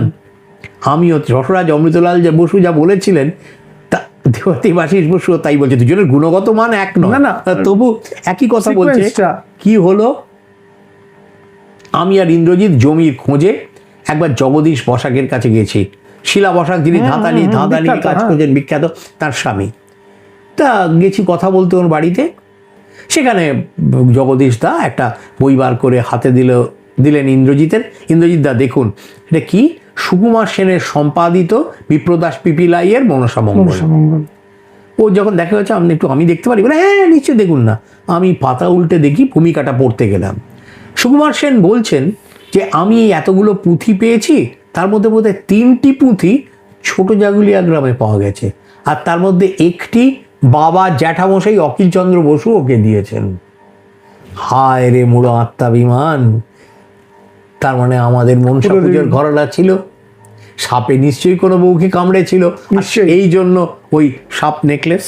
কাজেই আমাদের কোনো কিছুই আমরা ধরে নেব না, কোনো কিছুই আমরা মানে জেদের বশবর্তী হয়ে আঁকড়ে থাকবো না, তাহলে ইতিহাস চর্চা করা যায় না। এটা আমার একটা উপলব্ধি। আমার আশার দুরাশার মনের দুঃখ যদি বলো, এই যে ধরো আমরা সবাই যারা গবেষণা করলাম, প্রচুর জিনিস সংগ্রহ করলাম, প্রচুর বইপত্র করলাম, আমরা কেউ তো অনন্তকাল বেঁচে থাকবো না। এগুলোর কি গতি হবে? খুব কঠিন প্রশ্ন। কোনো গ্রন্থাগার এখন বই নিতে চায় না। এই দস্তাবেজ যদি না কোথাও যত্নে রাখা হয়, যত্নে রাখা হলে পরে একজন, দেখো ইতিহাস চর্চা অনেকটা সেই রিলে রেসের মতো, মশাল দৌড়ের মতো। আমরা মশালটা তো কোথাও রেখে যাব, কারো হাতে তুলে দেবো কথা বলছি না, সে তো অনেক দূরের হাতে তো রেখে যাব, রেখে দিয়ে গেলাম, কেউ একজন সেটা তুলে নিয়ে দৌড়বে, কিন্তু রাখার তো একটা জায়গা হতে হবে। সেই রাখার জায়গাটা কিন্তু তৈরি হচ্ছে না। এবং একটা তো তোমার আগেই বলেছি, আমার আশা যে তোমরা সবাই মিলে পাঠ্যপুস্তকের মানের উন্নয়ন করো। অনেকবারই বলেছি, এটা বারবার বলছি, এটা না হলে আমাদের পরবর্তী প্রজন্ম তৈরি হবে না। এবং আমার আরেকটা স্বপ্ন হচ্ছে পরবর্তী প্রজন্মকে হাতে কলমে ইতিহাস চর্চা, যেটা তুমি খানিকটা চেষ্টা করেছিলে বিদ্যাসাগর কলেজে, প্রণোদিত করার। তারা যেন আগ্রহ বোধ করে, তারা যেন সত্যি সত্যি তাদের জ্ঞানকে, অধিগত জ্ঞানকে ইতিহাস চর্চায় কাজে লাগায়। তা না হলে আমাদের সামনে কিন্তু নিশ্ছিদ্র অন্ধকার। দেবাশিস দাকে অনেক ধন্যবাদ। আর কি বলবো, আর শেষত একটাই কথা বারবার মনে হয়, দেবাশিস দাকে তো আমি গত 20 বছর ধরে, আমি তার আগে নাম তো শুনেছিলাম প্রচুর, কিন্তু দেবাশিস দার সঙ্গে সঠিক পরিচয় আমার যদ্দূর মনে পড়ে 2004-05, মানে 20-21 বছর আগে, যখন একটু অবাক বিস্ময়ে দেখতাম যে মানুষটা ডাক্তার, কিন্তু ওর কাছে এত এত লোক ইতিহাসের প্রশ্ন নিয়ে হাজির হয় ইত্যাদি। তারপর পরবর্তীকালে আমার স্পষ্ট মনে আছে, আমাদের যখন চাকরির শর্ত হিসেবে, চাকরির প্রমোশনের শর্ত হিসেবে ওরিয়েন্টেশন রিফ্রেশার কোর্স করতে হতো, তখন দেবাশিস দাকে আমরা সেখানে ক্লাসে অন্যতম একজন শিক্ষক হিসেবেও পেয়েছিলাম। তো একটা কথা বারবারই মনে হচ্ছিল যে সেই অক্ষয় কুমার মৈত্র বলতেন, প্রমাণ আছে ইতিহাস আছে, প্রমাণ নাই ইতিহাস নাই। দেবাশিস দাও কিন্তু সেই দুধে ইতিহাসবিদের মতোই কনক্লুড করলেন, যেটা আজকে আমরা দেখি আমাদের ইতিহাসের দুনিয়ায় বহু লোক দুটি তথ্য দেখে 2000 শব্দের একটা তত্ত্ব দিয়ে একটা বিরাট কিছু নির্মাণ করে ফেললেন, তাকে বিনির্মাণ করে ফেলছেন। সেখানে দেবাশিস দা কিন্তু ইতিহাস চর্চা সেই ক্লাসিক্যাল ঘরানা মোতাবেক সেই একইভাবে প্রমাণ, তথ্য এগুলো দিয়ে, এবং বারবার সেই যেখানে দেখিবে ছাই উড়াইয়া দেখো তাই এর মতো, যেটা উনি শেষকালে ওনার ওই এক বঙ্গ প্রপিতামহীর কথা বলছিলেন উনি বোধহয়, তো তার কথা বলছেন যে কিভাবে শিক্ষা, এই যে মনসা কুলদেবী মনসা কিনা, সেটাও যে ওই সেই বলছেন হায় রে মুড়ো আত্মাভিমান। মানে আমরা জানি না, মানে এইভাবেই উড়িয়ে উড়িয়ে দেখতে হয়। এই যে আজকে আমরা গবেষণাগুলো করি, যে একটা দুটো দেখেই একটা কনক্লুড করে ফেললাম চট করে, কিন্তু দেবাশিস দা তার ঊর্ধ্বে গিয়ে বারবার করে দেখতে বলছেন, যেটা এখন আমাদের ইতিহাসের দুনিয়াতেও বড্ড দুর্লভ হয়ে যাচ্ছে এই ধরনের গবেষণা। এখন আমরা দুটো দেখেই 2000টা তত্ত্ব দিয়ে সেটাকে একটা কনক্লুড করে ফেলছি, আসল সত্যের দিকে পৌঁছচ্ছি না, তার শেকড়ের দিকে পৌঁছচ্ছি না। তো সেটা আমার মনে হয় দেবাশিসদার এই সাক্ষাৎকারটা আমাদের কাছে একটা নতুন বার্তা নিয়ে এলো, যে ইতিহাস গবেষণা বোধহয় এমনি করেই করতে হয়, রুটে গিয়ে করতে হয়, কোনো তথ্যই উড়িয়ে দেওয়ার মতো নয়। আর যেটা শেষ বললেন, এটা বিনয় নয়, এটা বোধহয় নিশ্চয়ই বিনয়, তো যথার্থ জ্ঞানী মানুষ তো বিনয়ই করেন, যে কিছু পাইনি বলে হয় পাওয়া যায় না বলাটা বোধহয় ঠিক নয়।